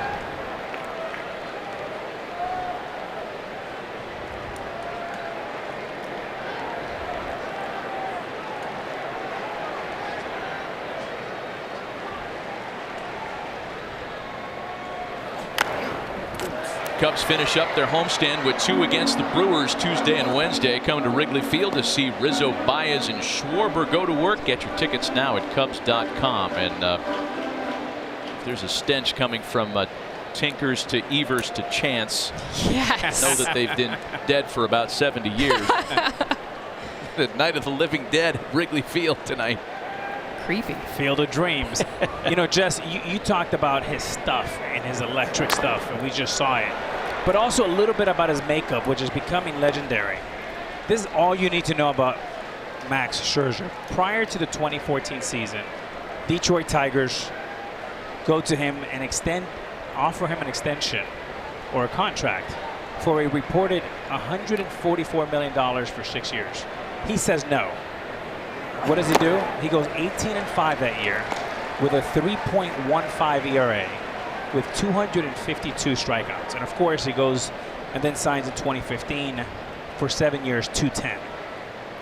That tells you a lot about who he is and the confidence you have to walk away from 144. Yeah, you know, it's interesting you bring that up because a lot of fans thought, oh, wow, greedy guy. You think you're going to do much better than that? No, I think the takeaway here, and I think this is where you're going, is that he bet on himself, right? Oh, yeah. Indeed, exactly. He knew there was something else out there. He got there. He risked that by pitching through that year with no long-term deal. Well, and more than that, Matt, he's also taken a praise of his organization. Dombrowski built a juggernaut for many years, and he said, as I forecast the next 5 years, I feel like I can go somewhere else and have a chance to win a world championship. And what better place to go into the Lerner family, that's one of the wealthiest families in the game, with Mike Rizzo, and he ended up with a better contract and a better, what he thinks, better surrounding situation. Similar, and I don't recall the exact circumstances behind when you were in your last days in Seattle and they came to you with an opportunity to stay on a long-term arrangement, and you decided to test free agency and it worked out okay for you. Yeah, and look, turning down a similar type contract. I grew up poor in Miami with a single mother, and $140,000 is a lot. Imagine once you put millions up there. But besides getting a big insurance policy and being nervous every day that you don't break a leg, it was one of the most nervous years of my entire life. Is that actually on your mind? 100%. Because you know the offer, right? They hand you an envelope, right? They hand you an envelope, and you say, thanks, no thanks. I want what's behind door number 2. Now, we've seen that explode on some players' face. I was fortunate enough to stay healthy and to have a decent year, my 2000 year, and then ended up in Texas. So it's nerve-wracking. It is a dice roll, though. You know, you're not only betting on your performance, you're betting that you stay healthy. You're betting that the suitors stay interested. Yeah. And for Scherzer, it certainly worked out. And I think the Nationals feel the same way. 2 balls and a strike. The count to Javi Baez. And Max is a strike away from getting him for a 3rd time tonight. It's hard to believe that Max Scherzer at 34 is better than he was at 24 and 28. I mean, the diversity of pitches, the way he attacks you. Jessica, you said it best in the start. He has maybe the best fastball, best slider, the best changeup in the game. That's why he's about to perhaps win now. And the Nolan Ryan grunt. She went like Monica Seles, Jake Peavy grunt there to strike out Javi Baez for a 3rd time. Mad Max beyond Thunderdome. Clinic.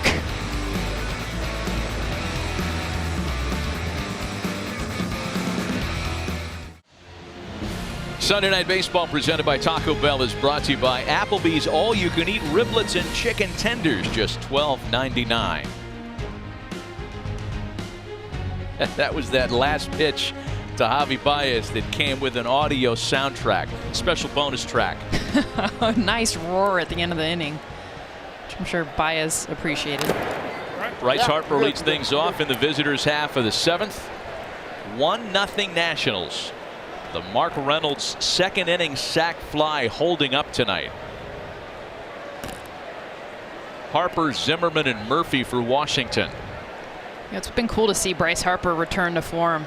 So much documented about his struggles, more so batting average. He still had the power, but after and since the home run derby, he shows a little drag bunt there with the shift.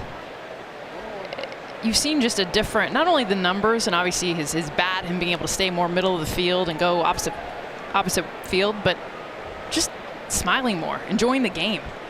And I know that comes with success versus struggle, but I felt like the Derby changed that. And we hear so much, and you talked about it in the open, Matt, about what the Derby does to players and their downfall. It was totally the reverse with Bryce Harper. And I remember being there and talking to him and seeing him with his dad and just the joy. Not only winning it, but just that crowd cheering him on. And I think for him, realizing why he loves the game of baseball again. Yeah, it's really more the perception of what the Derby does to you. It's 2-2 to Harper after a big swing and miss. Past Derby winners, as you can tell, in 2014, Yoenis Cespedes was fine, but that wasn't the case for everybody. Stanton hit .273 in the 20 games out of the Derby, and when he won it in San Diego. Dave Martinez thinks that more so than just the home run derby experience, it was not being moved at the deadline that got Harper going. His manager felt like that was kind of in Bryce's head, even though Bryce does a nice job to kind of tune out the noise and not listen to media reports. It can't help but permeate your psyche as he's caught looking.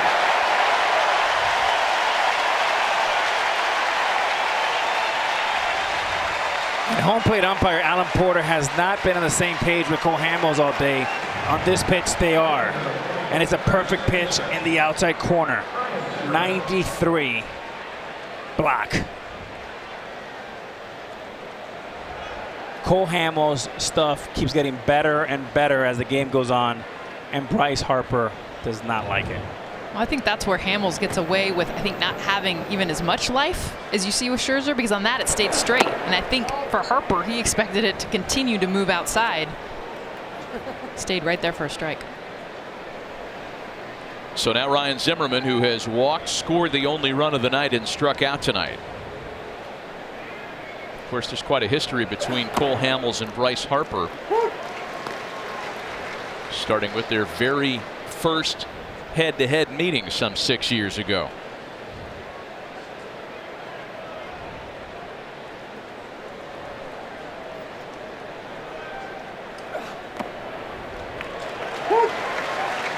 Let's take you back to May 6, 2012. First time they'd ever met. Hello. Cole came and got him on the back. Bryce just a 19-year-old rookie.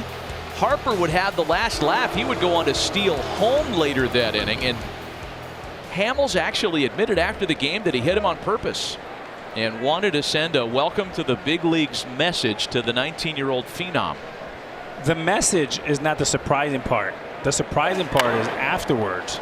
You're taught as a young player, don't ever tell people what you're thinking. To Cole Hamels' credit, he says, yeah, I wanted to send a message. That was surprising. I love the fact that Harper stole home on him, too. I mean, it just had such a great give and take back then. Harper still chirping down in the dugout after that strikeout call. Jess, I can guarantee you one thing. As Harper reminds you of how emotional and passionate he is, which you love about him. Well, meanwhile, Hamels just rolling another strikeout. He's 25, Matt. When he's 85, he would not. He'll remember getting hit by Cole Hamels like if it was yesterday. Players do not forget moments like that.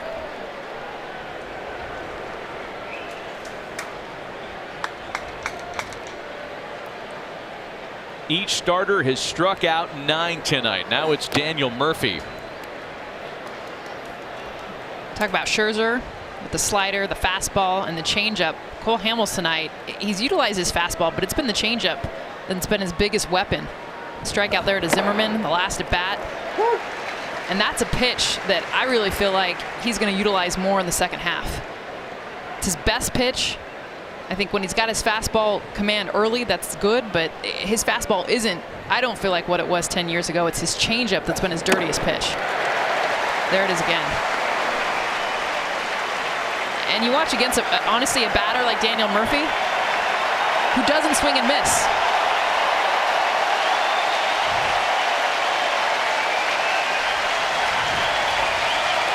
Capacity crowd on its feet. And Murphy, as he is so good at doing, just able to spoil off a pitch to stay alive. It's about as late as you spoil a pitch, too. It was almost in Contreras' glove. There's a little bit of a postseason feel in the building right now. It's great to see and hear.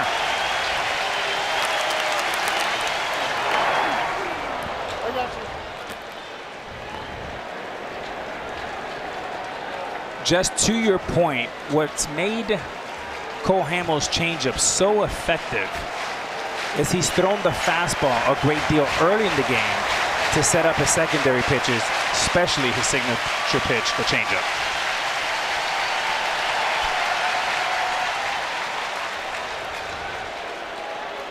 Still the ball and 2 strikes to Daniel Murphy, who is one of only 3 Nationals not to have struck out tonight.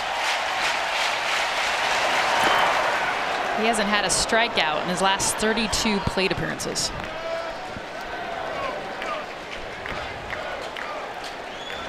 There's a calmness, a maturity. It's like he is the senior in the team. The 2-2. On a couple of room service hops to Zobrist. Another 1-2-3 inning for Cole Hamels.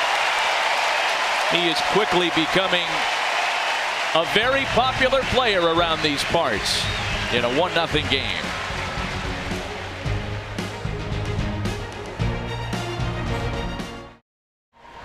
To the bottom of the 7th as we take a look at tonight's game track brought to you by Gillette. Here's what you need to know. There have been 3 hits and 18 strikeouts tonight. That's how good Max Scherzer and Cole Hamels have been on this Sunday at Wrigley. Well, just electricity, and Alex hit it, ending that inning with Hamels. You felt like it was a big moment. Him in his debut here at Wrigley. And Zobrist leads things off in the home 7th with a hard-hit foul ball.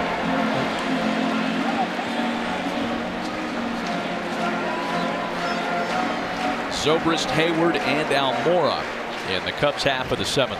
Zobrist had the best at bat against Max Scherzer this game for the Cubs. I mean, he battled him back 0-2, ended up hitting a ball probably a foot from leaving Wrigley Field out and right. 0-2. Scherzer still hitting 95 on the radar gun here in the 7th. nearly 90 pitches into his night.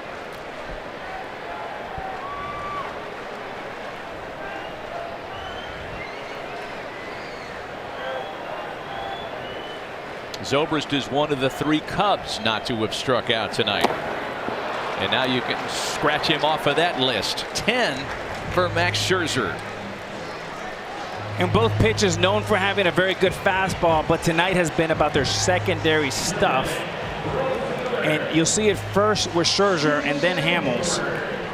You'll see a slider here, followed by a cutter, and then a wipeout changeup. With Hamels, is a similar story. It's been the changeup in the first inning to Harper, then a slider, backdoor, and then a Ron Guidry slider.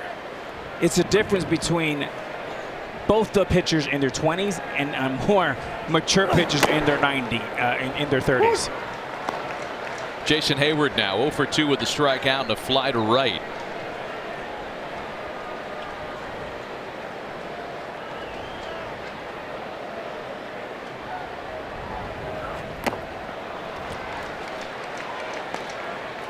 By my unofficial count, in Hayward's 2+ plate appearances, I got 3 fastballs for him to hit. I was going to say, I haven't seen a fastball.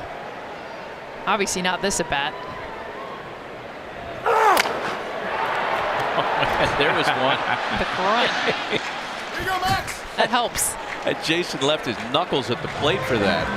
ESPN Technologies built for baseball, brought to you by T-Mobile using our front row camera.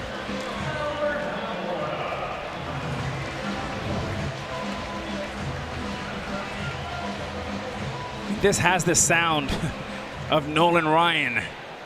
90. And what's great about this is Hayward, one of the best fastball hitters in the game, especially in the upper quadrant. He makes his strength, because of the way he's pitching them, it makes it his weakness. He's beat him twice on fastballs that Hayward usually crushes. Well, and in. I mean, he gets in on these lefties. Talked about that glove side command, that left side of the plate, away to righties, in the lefties. I mean, he will get in their kitchen. 0-1 to Albert Almora. 0-2 the count to the Cubs center fielder. The 2 swings that have worked really nicely for the Cubs has been Schwarber on a base hit up the middle early in the game, and then Rizzo. And when you have a guy like Javi Baez taking these long, big helicopter swings, Scherzer just sits there and smiles. It's playing right into his web.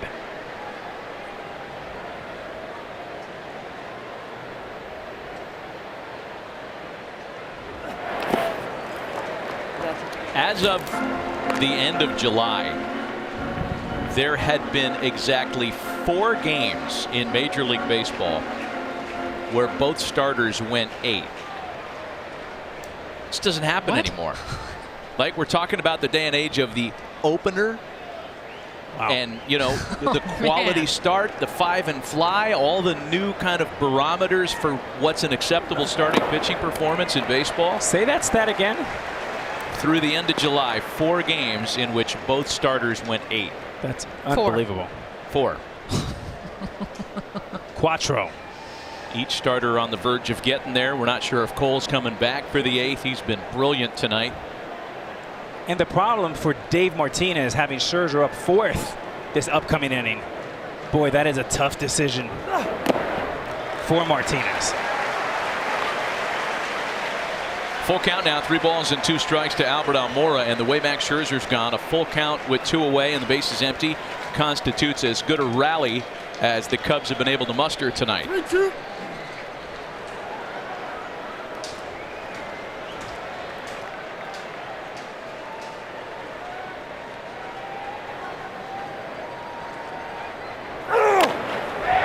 Lined into left field, a base hit for Almora.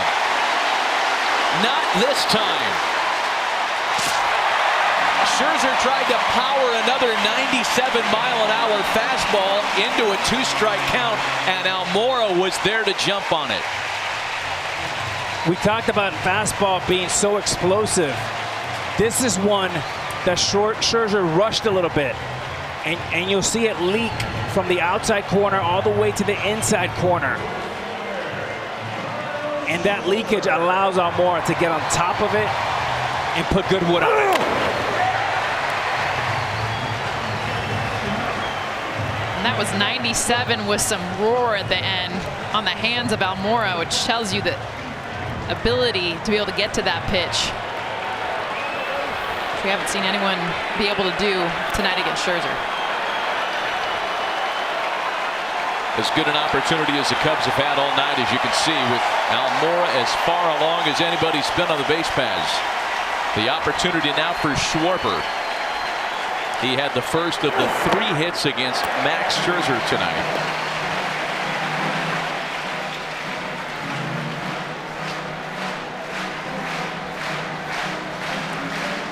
When you're a sinker ball pitcher, movement is great. The opposite is true for a fastball, 4-seam pitcher like Scherzer. You want it straight as an arrow. And the reason why, if it's straight as an arrow, it does not allow you to get on top of the baseball.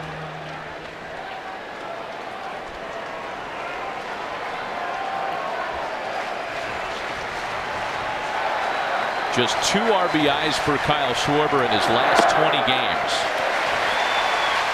And he's worked a 2-0 count here. This sequence here can be the ball game. So if you're Scherzer, it's about management. Schwarber's had some good at-bats. He hit a ball hard for you against you early in the game. You have the right-hander on deck, which you've dominated. The game could be right here in these next 2 pitches.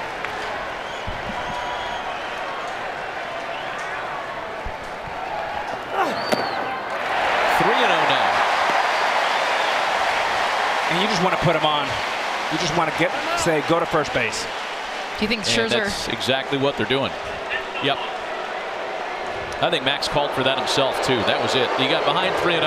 Let's not mess around. We'll start fresh with Contreras, whose number I've had tonight. He's got 100 pitches. Scherzer understands that the entire game is going to be won or lost for him right here in the next 5 pitches. Tommy La Stella has been among the best pinch hitters in baseball the last few years, and he is on deck. That would be Hamels' spot.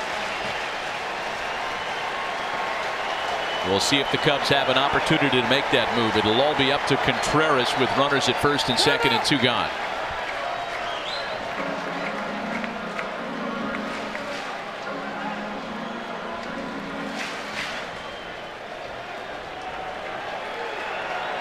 Struck out in the second, popped out in the 5th.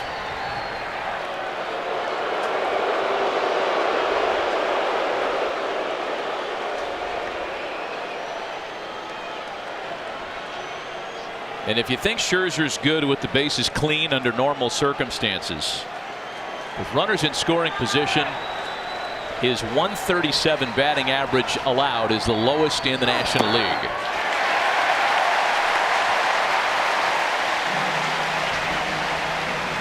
If Contreras walks, expects the pinch hitter will come in and hit. If he ties the game with a base hit, you can expect maybe Hamels to come back and take his at bat.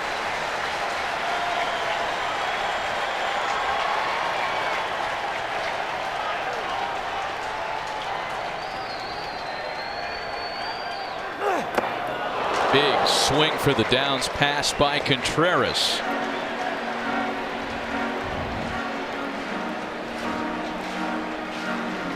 If you're Scherzer, this is exactly what you want. You want an overswing on a 2-0 pitch, over ambitious. That plays right into the hand of a power pitcher. If you're Contreras, you want to think good contact, pepper back up the middle.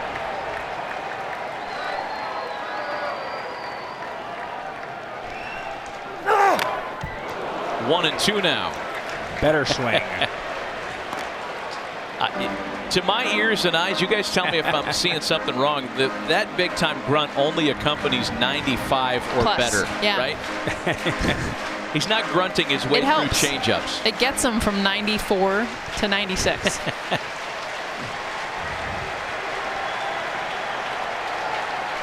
Scherzer's biggest pitch of the night perhaps coming up right here, the 1-2. And a great pickup by Matt Wieters on a ball in the dirt.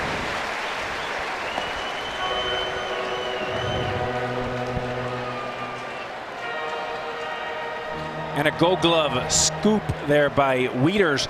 That's an important miss there because now it's 3-2. It would release both runners, meaning on a base hit, Schwarber can score and make the game 2-1. Biggest pitch of the game coming right now. 2 balls and 2 strikes on Wilson Contreras. With 2 out, Almora doubled the game's first extra base hit. Schwarber intentionally walked. And now Scherzer trying to pitch out of what is the first jam he's been in all night, and we're in the 7th.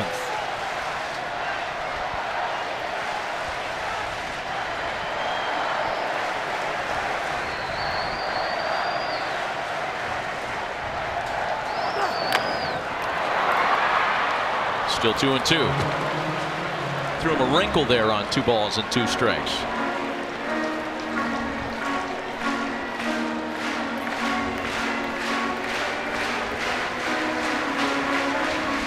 So get us into the batter's box here, Alex. Is he going to double up with the slider, or does he go back to that 95 plus with the grunt? I think you have to be ready for the fastball always with 2 strikes. But more importantly, you want to think about hitting the ball in the ground and staying on top and staying short to the baseball. Less is more. The 2-2. He got him! Dropped down again. So it's a pair of off-speed pitches that get Scherzer out of his tightest spot of the night. And the Nationals stay on top 1-0.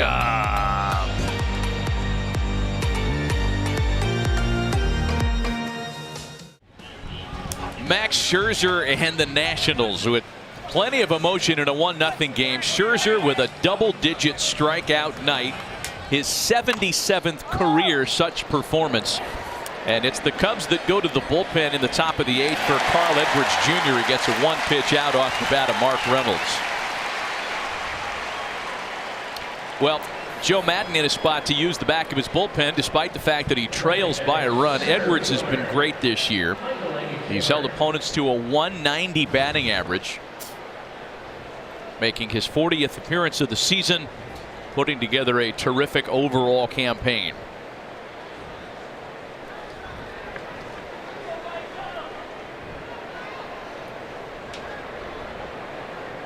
One gone for Michael Taylor.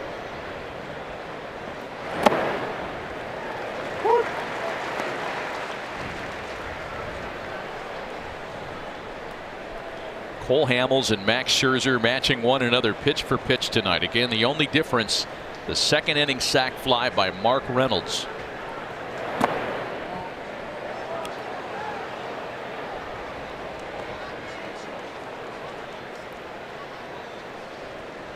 Remember, too, I think this ball game would still be 0-0. Jason Hayward, that throw to home on the sac fly ended up going wide right. That was on the money. I think Zimmerman was out at home, and we're still tied. Ball and 2 strikes now to Michael Taylor. Max did not look like a guy walking around with any intention of relinquishing the onion, as they might have said back in the 1800s. He doesn't want to give up the ball. He wants to go back out there again. That's what it looks like to me. That's not a guy collecting congratulatory handshakes. That is not the case in the Cubs dugout, however, as Hamels is done after 7 brilliant innings tonight. I got that pretty good night's work right there. You good? You good? You good with that? Yeah. I mean, I'm looking at you on your regular rest the next time through also. If you had an extra day, it might be a little bit different. Yeah, no worries. I think that's a great night for you right there. Thank you. Well done, brother. Thank you. I've only seen you give up 2 hits, 1 hit now in the last 2.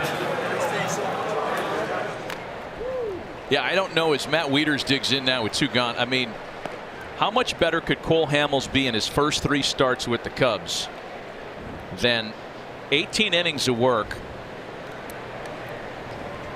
20 strikeouts, 4 walks. I mean, he's been brilliant. Well, and that's exactly what the Cubs need right now. You mentioned earlier John Lester, who's the ace of this staff, has struggled since the All-Star break.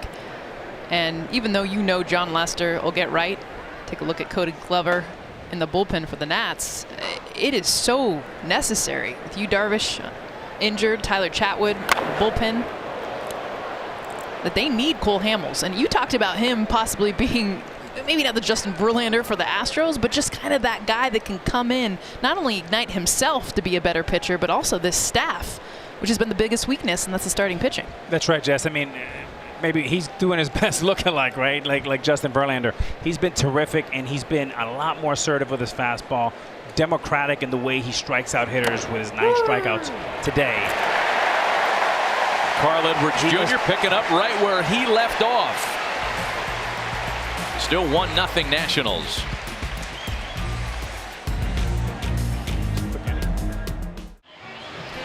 Coming up next, Sports Center with Bucci and Anderson. They'll have a complete wrap-up of Tigers' final round at the PGA Championship, plus all the top plays from the day in Major League Baseball, and a recap of Week 1 in the NFL preseason. Sports Center next, right here on ESPN and on the ESPN app.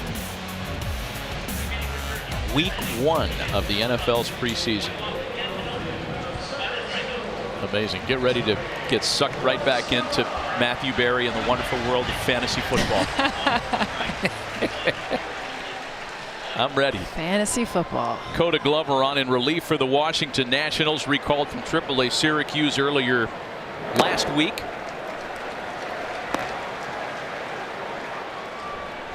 As good as the Nationals bullpen has been, it is not at full capacity right now with a couple of notable injuries.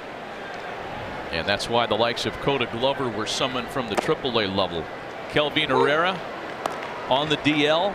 Sean Doolittle on the DL. Two very important members of the back part of their bullpen. Tommy La Stella will pinch hit to lead things off in the home 8th. La Stella, Russell, and Rizzo for Chicago. Man, is he good off the bench, this guy.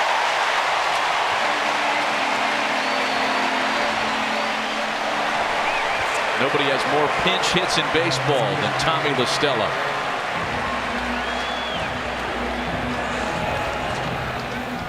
Hey, speaking of fantasy football, tomorrow on ESPN, 6 Eastern, 3 Pacific, we kick off our 3rd annual fantasy football marathon with 29 straight hours of coverage. Oh, wow. Think your wife and girlfriend hate you during the season? Try taking in all 29. All the fantasy insight to get you ready for your season. Coverage will also be on ESPN2 and is always streaming live on the ESPN app. If my husband's listening, he's in on that. Addison Russell now squaring around to punt. We've made our #1 overall choices for the upcoming fantasy league. We gotta By the way, of the 3 leagues I play in. 3 leagues. 3 leaguds. Oh, it's consuming. Oh, so speaking of wives and girlfriends, yours is in on that. Don't go down the rabbit hole. I'm telling you, you'll never come out. So you have a chance of 3 picks. Two of my leagues, the last couple of years, have been won by female players. Yes. I took 2nd in my league. We made it to the championship. How many leagues are you in? I'm in 1. I just stick with 1. She's in one with all celebrity friends. No, with my softball peeps. Gets very competitive. Friends are lost. The count to Addison Russell here.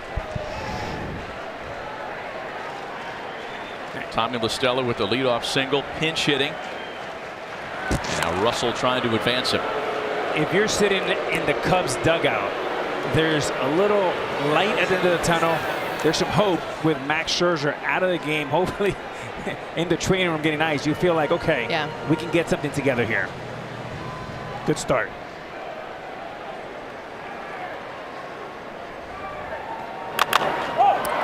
Popped him up. And Zimmerman for round #1. This has to be one of those nights, Alex, and I'm sure you experienced this during your career, where you're saying as an opposing hitter, anybody but that guy. When Scherzer came out of the game, it's a big lift emotionally. There's an adrenaline. You want him out of the game. The big win for the Cubs tonight was he can only get through 7 because nobody was going to score on him tonight. So now you have 6 outs to work with to score 2 runs. If you're at home and you're the Cubs, you like your chances. The numbers on Coda Glover, as we mentioned, called up last week from AAA Syracuse, his 24th appearance at the big league level tonight. Anthony Rizzo with a swing and a drive to right that'll stay in the ballpark for Harper and then some. Not even to the track for route number 2. Time for our Corona premiere moment this evening, and we'll give you a wide assortment of choices. Strikeouts on either side. Not a hitter's night. These guys were dealing. You expect it from Max Scherzer. Cole Hamels, you still didn't know what to get. The fact that this is his 3rd start, his first here at Wrigley, and then Scherzer, the frustration for a lot of hitters tonight. We saw Harper yelling in the dugout, Baez chucking his bat. It's the kind of night it's been. As you see the numbers, 20 combined strikeouts. 20 combined strikeouts. I've been one shy all night. And just both pitchers have faced the varsity tonight. That's their A+ lineup. A lineup that you'll see in October. Yeah. And I'll tell you one more thing. If you're one of these teams that's hanging around for the wild card, one team you don't want to see is Mike Rizzo's Nationals. Because guess what? You're going to be facing Max Scherzer. And whether they're playing at home or on the road with a veteran catcher like Matt Wieters, who's one of the best game callers in the game, they're going to be favorites home or on the road. Yep. Get them out.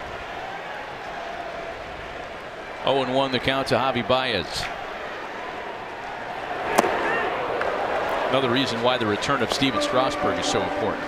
If we're talking wild card for the Nationals, and they still have intentions of winning the division, but if it's wild card, Scherzer for the 1-game play-in rights, and then you start game 1 with your co-ace. Yep. Exactly. And as good as Tanner Roark has looked as of late, Gio Gonzalez getting back. It's a drop-off when you think about Scherzer and Strasburg. A ball and 2 strikes to Javi Baez.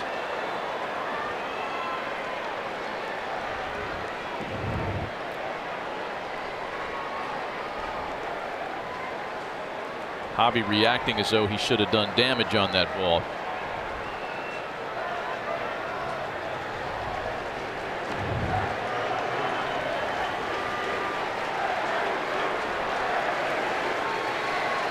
Trying to avoid a 4th strikeout tonight on 1 and 2 is Javi Baez. Yanked into the left field corner and just a wee bit early. Note to self, Coda Glover, do not hang changeup. Hang changeup. Speaking of the changeup, I mean, you're making him look so uncomfortable. You throw a fastball right by him, and that's what Matt Wieters is talking about. Matt Wieters is saying to him, here we go, young man, do not get overconfident. Stick with your best pitch, which is your fastball. Forget the slide step changeup. That game should be 2-1 right now. He got away with 1.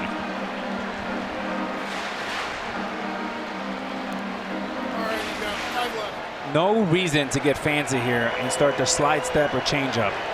Base runner's not going anywhere. Matt Wieters is out there saying, just wait, slider in the dirt. And Baez rolls over it. On the ground to third for Reynolds. Close play is not in time. Baez smelled a hit and beat it out. Wow!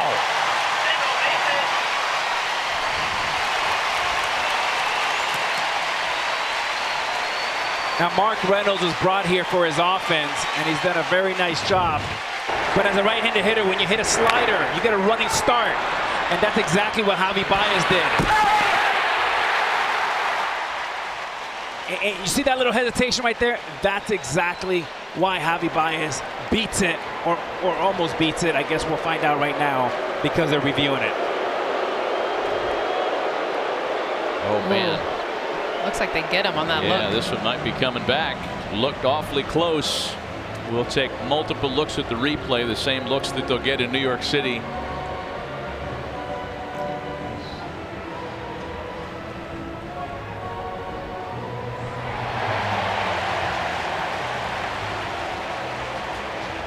So a play being reviewed as the Nationals have challenged the safe call on the field, and there is a lot at stake here. If the call stands, the Cubs have the tying and go-ahead runs aboard. If the call's overturned, the Nats get out of the inning. All the ball has to do is begin to get into the glove. So if you even back it up, yeah, perfectly. right as it begins to right there. I don't know. We could look at this all day, and I don't know that we'd come up with the right answer. Here it looks like he's out. Yeah. Because it doesn't have to get into the back of the pocket.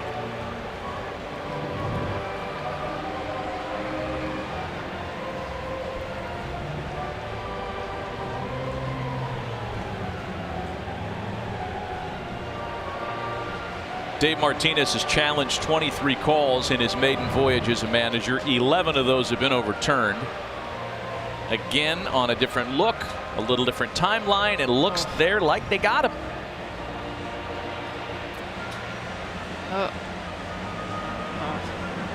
Where's his cleat?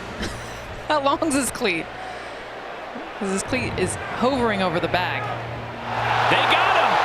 Call is overturned. A huge momentum swing for the visitors. A tourniquet applied to what looked like a game-changing rally. Still 1-0 Nats.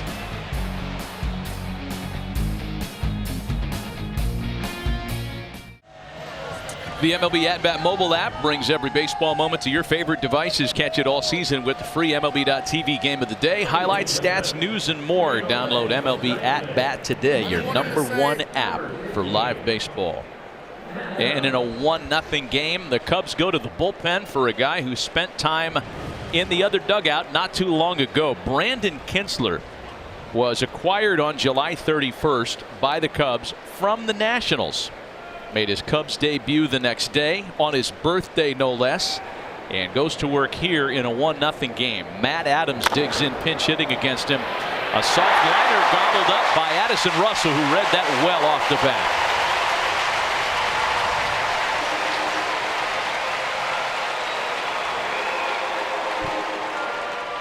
Sinker away here, and Adams just slaps it. Great jump there by Russell and a perfect leap. Very athletic play by Russell. How high he gets in the air, too.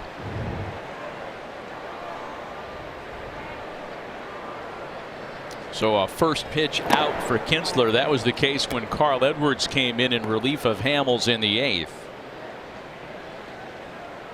4 up, 4 down against the Chicago bullpen. Now it's Trey Turner.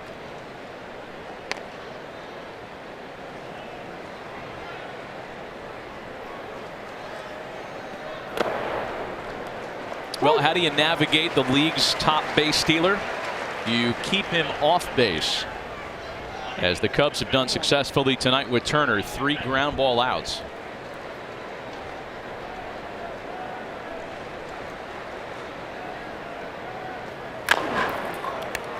And a fair ball into the left field corner.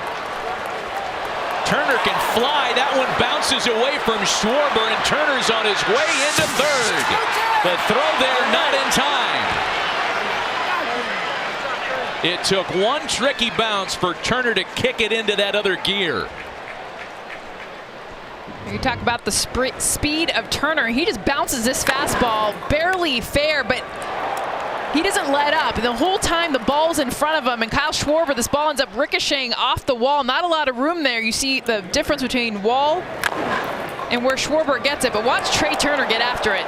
Right out of the box. He sees it right in front of him the whole way, so he doesn't have to slow down. Kicks into another gear almost halfway to third. Well, you don't see a lot of triples to the left field corner of Wrigley Field. Nope. And Trey Turner's wheels make that happen. Here's the 19-year-old rookie Juan Soto now.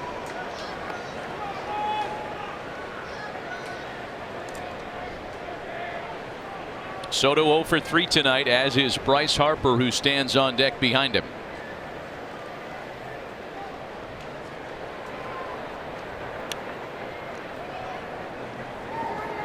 With the pace of this game being dictated so by the pitchers, and Soto going 0 for 3, we really haven't had an opportunity to chronicle how hot he's been and what an amazing rookie year he's in the midst of.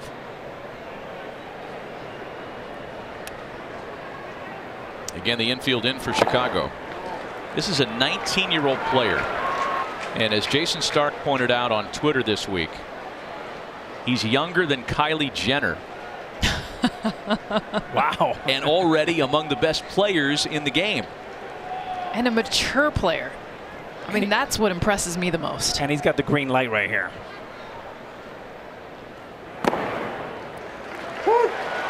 I mean, how many 19-year-olds have the green light and get a 3-0 slider with one of the greatest players in the game hitting behind you? That explains the respect that Joe Maddon and the Cubs have.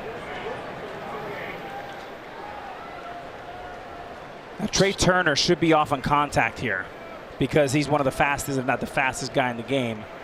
Even with Harper on deck, he needs to go on contact. So I will get a much bigger lead if I was Turner. Oh, wow. And Kinsler fails to get the call he thought he had, and that walks Soto. Runners at the corners. It's a good call. Tries to run it back over the plate, just misses. And that tells you, when we talk about maturity, Juan Soto being able to take the last 2 pitches that he did to get himself to first base.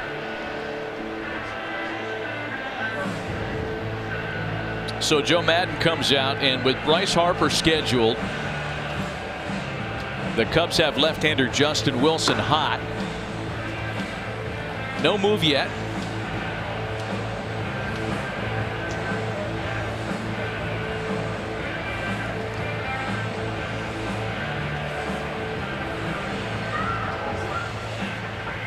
And this mess is going to be Kinsler's to try to pitch out of. Runners at the corners with 1 gone. And the reason why Joe Maddon stays with the right-hander is simply for the ground ball double play. The sinker ball is conducive to ground balls and grab double plays. And now you're going to walk him. Now this is very unconventional to face the righting. Especially when you consider, Alex, how hot Ryan Zimmerman is. Wow. Sorry. I mean, that we're thinking the Yes. same way. That's what I'm looking at. And you wouldn't say that a lot with anyone behind Bryce Harper. But Ryan Zimmerman is the hottest hitter in this lineup. This is almost a little bit of the Barry Bonds treatment when Buck Showalter walked him with the bases loaded when the game was 8-6. But what I do like about this move and Joe Maddon and the Cubs is he's going with his gut. And he understands that with the sinker ball pitcher, you're 1 pitch away from being back in your dugout. I like the move. Zimmerman's been quiet tonight, but entered play 9 for his last 18. Had a 6 RBI game yesterday. And Kinsler starts him with a pitch in off the plate.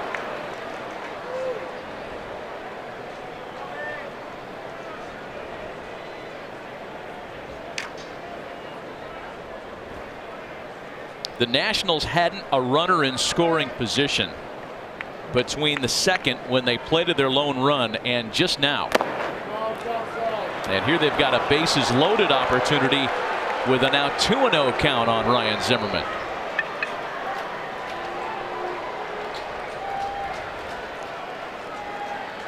In being a sinker ball pitcher, you want to aim for the middle of the plate and let the sinker ball move. Don't try to aim it in or out. Right down the middle and let it work. Trust it. Zimmerman back up the middle and through a base hit.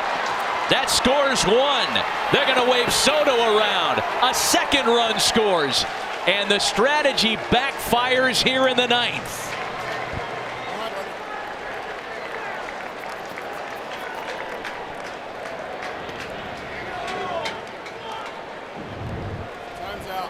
And you have to come middle. The sinker ball does not sink. 2-0 fastball right down the middle. And Zimmerman continues to stay hot like he's been all weekend. Bam.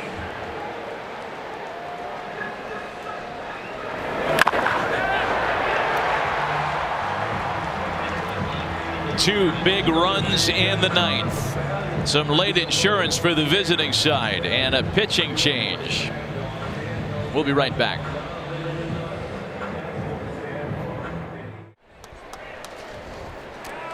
If you've ever dreamed of ditching work for a ball game, here's your dream opportunity. We get it. Your life needs sports. Introducing the ESPN Ditch Days contest, where your most creative excuses could win you 2 tickets for an upcoming Major League Baseball day game. To enter, visit ESPN.com/Ditch Days and have a good excuse ready. Ferris Bueller Days Off. Ah, very nice. Right here. So we bada bada bada. You don't really want to ditch when you do baseball, though. That's the difference. We don't want to ditch. We want to stay in our jobs. It is Justin Wilson to face Daniel Murphy, and that one comes in high and tight, almost gets him. I don't know how Daniel got his hands out of the way.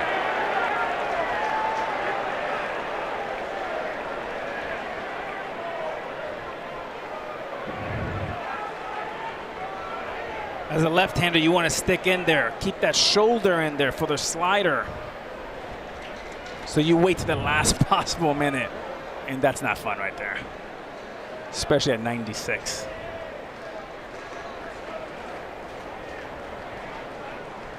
Harper and Zimmerman aboard with 2 runs in. But when it gets down to that one decision. It's amazing how a player like Harper has not done much today, but his handprints are all over this game. And walking him, having that star, that superstar in the middle of the lineup, created chaos and a very tough decision for Joe Madden, which winners, Nationals. Ball and 2 strikes, the count to Murphy. You know, a lot of this gets back to just the point you made earlier about the length of the Nationals lineup and how when they're healthy, as they are now, more so than the past couple of months with Zimmerman and Murphy back, those decisions become very hard on an opposing manager. Just remember, last time we had the Nationals on Sunday Night Baseball, Gabe Kapler walked Juan Soto to get to Daniel Murphy, and Daniel Murphy beat him on the 2-run single that gave Washington the lead. Breaking ball with 2 strikes.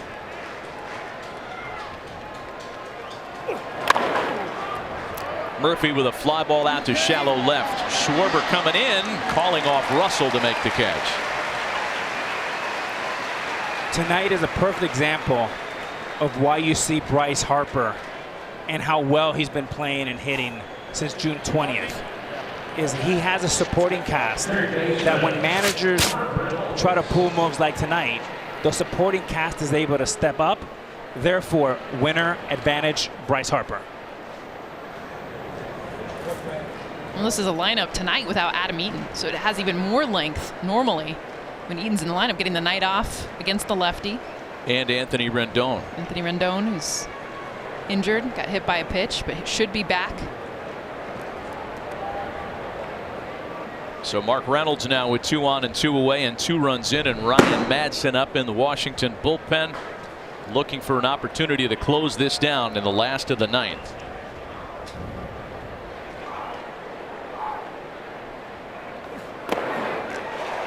You want players like Rendon and you want players like Wieters and Daniel Murphy to be the adults in the room. Give you consistent, mature at-bats, make tough decisions, speak up in meetings. You want Bryce Harper to be the best player in the world and worry about damage, 40 bombs, 130 ribbies.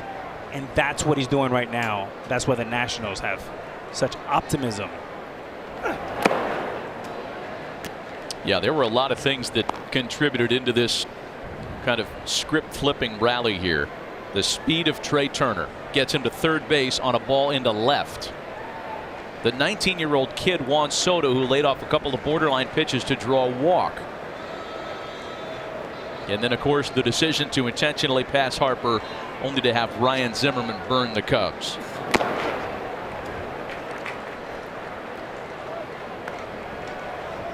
So as we talked about earlier, big picture for the Nats tonight. With the Braves beating Milwaukee and Philly losing out in San Diego, a chance for the Nationals to be 4.5 off the pace. Again, it would not be a fun team to face, Jessica, on a game 163. Max Scherzer, no thanks.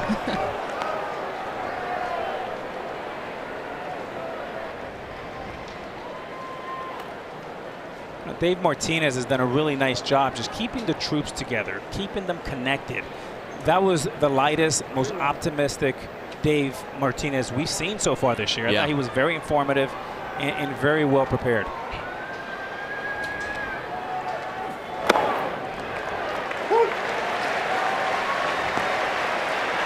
Full count now, 3 balls and 2 strikes.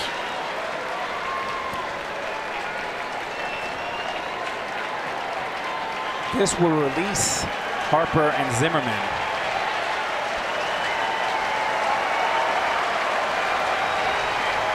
Reynolds is the 7th national to bat in this top half of the 9th.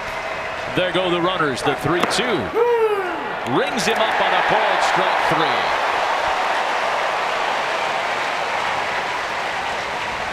The Nationals get 2 in the 9th. They turn it over to Ryan Madson in the bottom of the inning, looking for a series win on the road.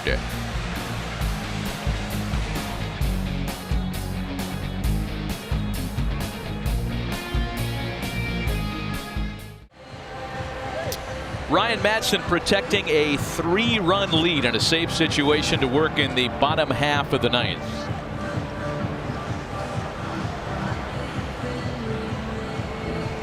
Madson filling in for that closer role, which seemed to be solidified with Sean Doolittle coming in last season, but now on the DL. Kelvin Herrera on the DL, but Madson able to fill in that fastball, changeup, occasional curveball that he'll throw. He'll get some good swing and misses on that changeup, especially because he throws in that same tunnel as his fastball. Some changes behind him as well as Anthony Rendon comes in to play 3rd and Wilmer Defoe at 2nd.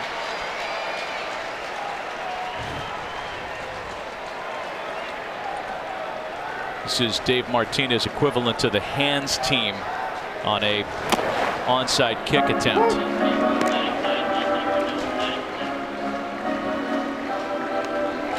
Ben Zobrist, Jason Hayward, and Albert Almora, the last chance for the Cubs, trailing by 3 tonight.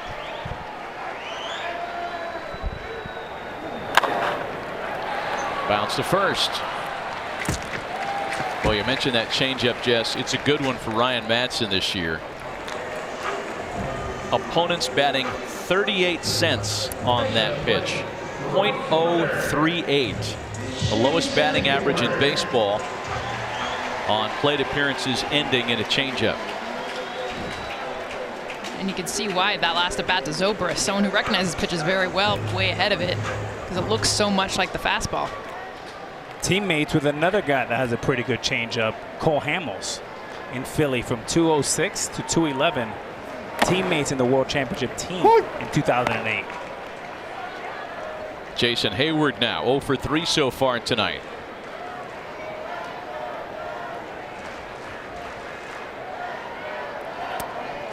Well, we went on the air tonight talking about the Nationals with an opportunity to carve into the deficit in the NL East, something that they're 2 outs away from doing.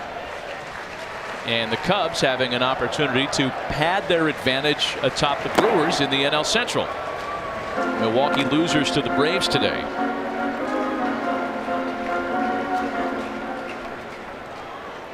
And those two will match up for a quick 2-game series coming up next here at Wrigley.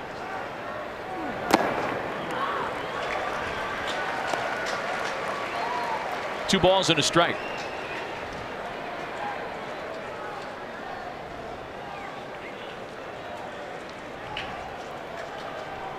Well, the Cardinals have played themselves back into relevancy in that division race as well.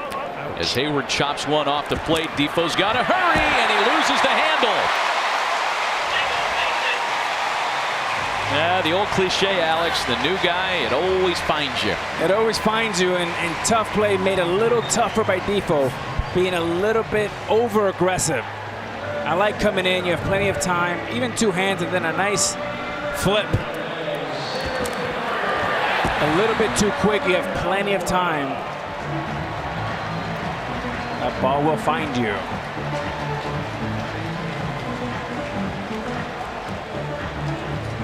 Now, if you're the Nationals, you've played a really good, clean game with your best pitcher on the mound, 8th and 9th inning, win 2 out of 3, and just get on the plane and get to St. Louis.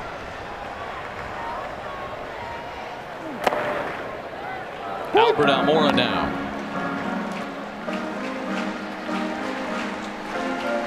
And Alex, you've talked about this. We talked about with the Nationals' depth of their lineup, but when you're missing sometimes just 1 or 2 players, and for the Cubs right now, and Chris Bryant, and even though their numbers without him have still been successful, this is a night when having him in the lineup just adds to that depth, adds to the amount of names and batters that are hot. And that one hits him. And now with 1 away, the Cubs have an opportunity to bring the tying run to the plate.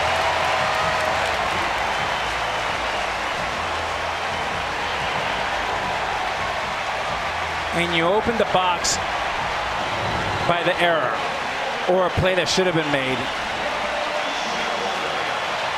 And all of a sudden, you hit a batter, and now you get the tying run to the plate, and it happens in 3 pitches.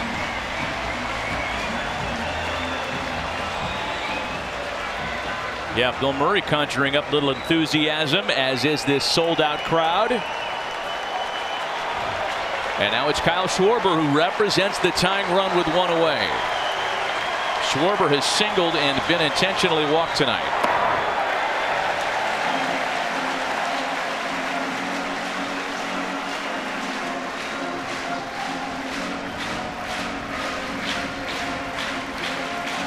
This is Kyle's 21st game since the All-Star break. He has driven in 2 runs over that period. Popped him up. Rendon, the other new guy. And that one finds him right in the glove.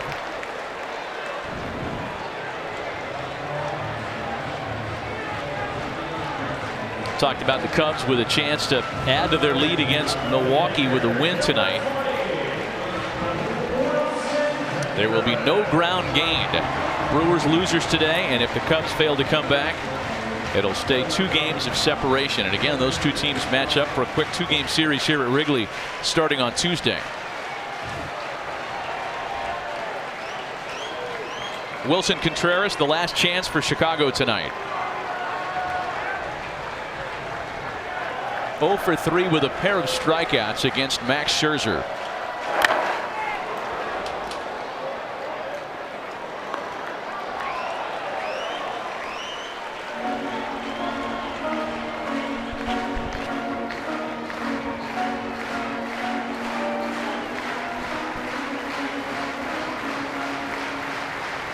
Scherzer in line for his major league leading 16th win of the year.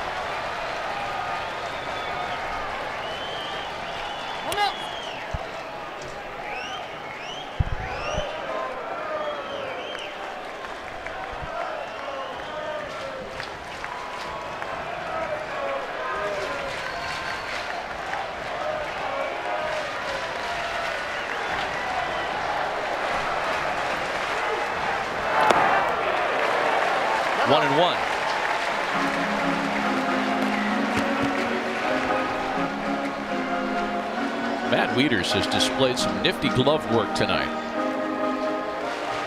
Very soft hands, former Gold Glove winner.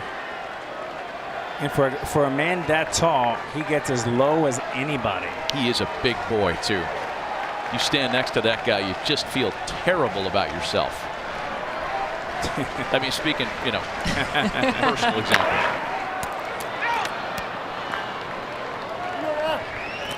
Ball and 2 strikes. We talk about the Cubs staying home for 2 against the Brewers starting on Tuesday. The Nationals, as we mentioned earlier and as Alex just brought up, headed to St. Louis tonight for a Cardinals team that just won't go away.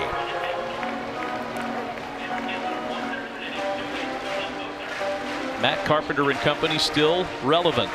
Matt Carpenter, wow. Putting together some MVP consideration, and when you consider the start he had to his season. Yes, the home runs that he's hit since then.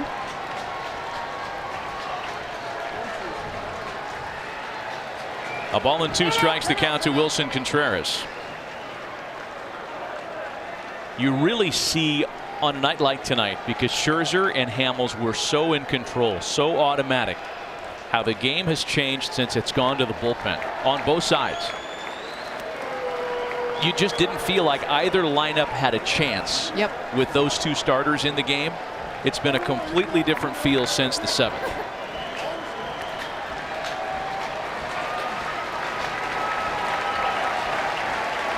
The 1-2.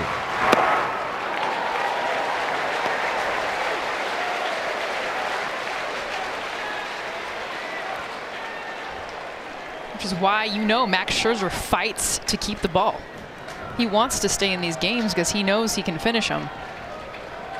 The thing is, they need to keep him the rest of the season. He can't finish every game.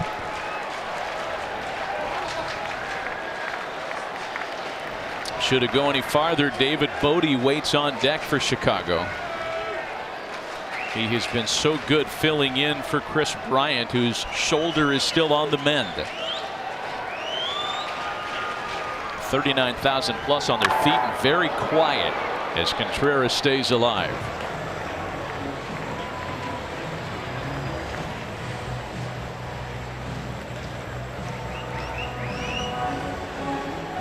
We've seen the fastball usually averages about 94, 95 for Madsen, kick up to 98. And what he's hoping to be the last at bat. Trying to put away Contreras with that fastball, but the changeup is looming.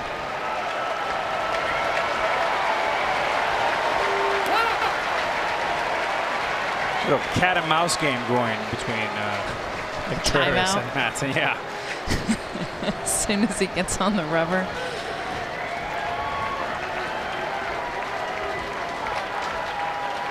The next 2-2. And that one hit him. And now the winning run will dig in at the plate.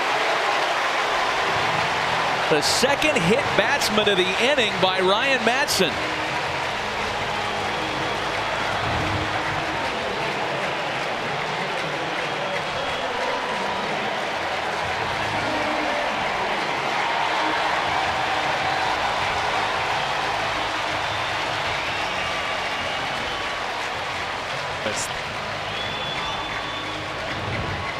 This is a terrific visit here by pitching coach Lilliquist.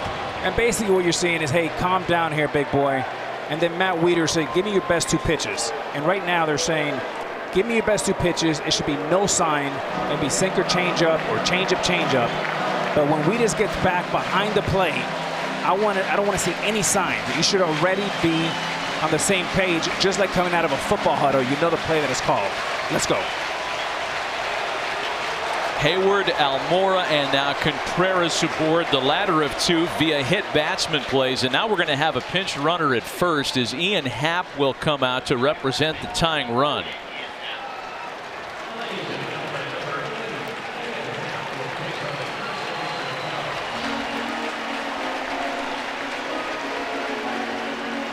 Well, that leaves only Victor Caratini available on the Cubs bench at this point, but Joe Maddon's going to do everything he can to tie the game or more here with 2 out in the last of the ninth. David Bote, the pinch hitter. He's been very good off the bench, 3 for 6 in this capacity. And behind 0-1.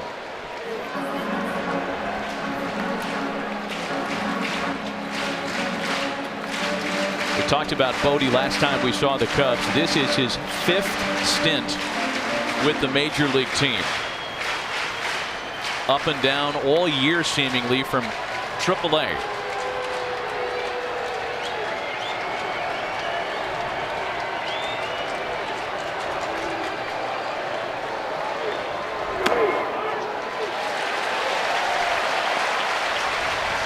One and one.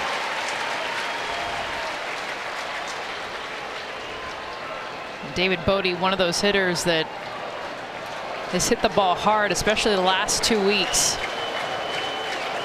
Best in baseball in hard hit average.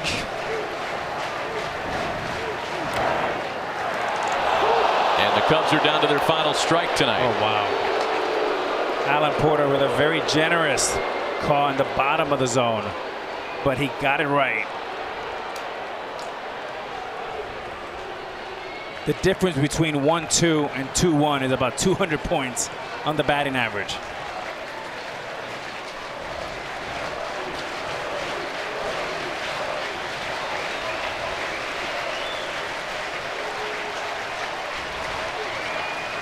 Madsen's 1-2 pitch, and it's a 2-2 count now.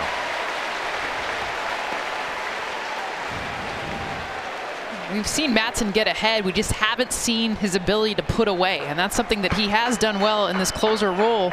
See Justin Miller up in the pen for the Nationals, but even though Madsen has done a good job getting ahead of these Cubs hitters, he needs that strike 3 pitch or that put away pitch to get that third out.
They're clearing space beyond the outfield fence on Sheffield for a David Bote statue here at Wrigleyville.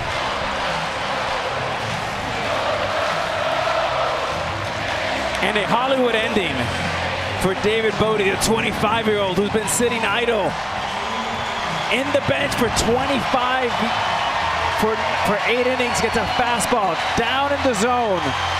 Perfect swing, down, a magical swing, a magnificent result with the bat flip. That's one that Mr. Bote will never, ever forget. Oh, man alive. Pinch hit, walk-off, grand slam. In all, a result of baseball gods do not lie. Wilmer Difo on the miscue allows this inning to continue. A misplayed ball, 2-hit batsman, and Max Scherzer's brilliant night is wiped away completely.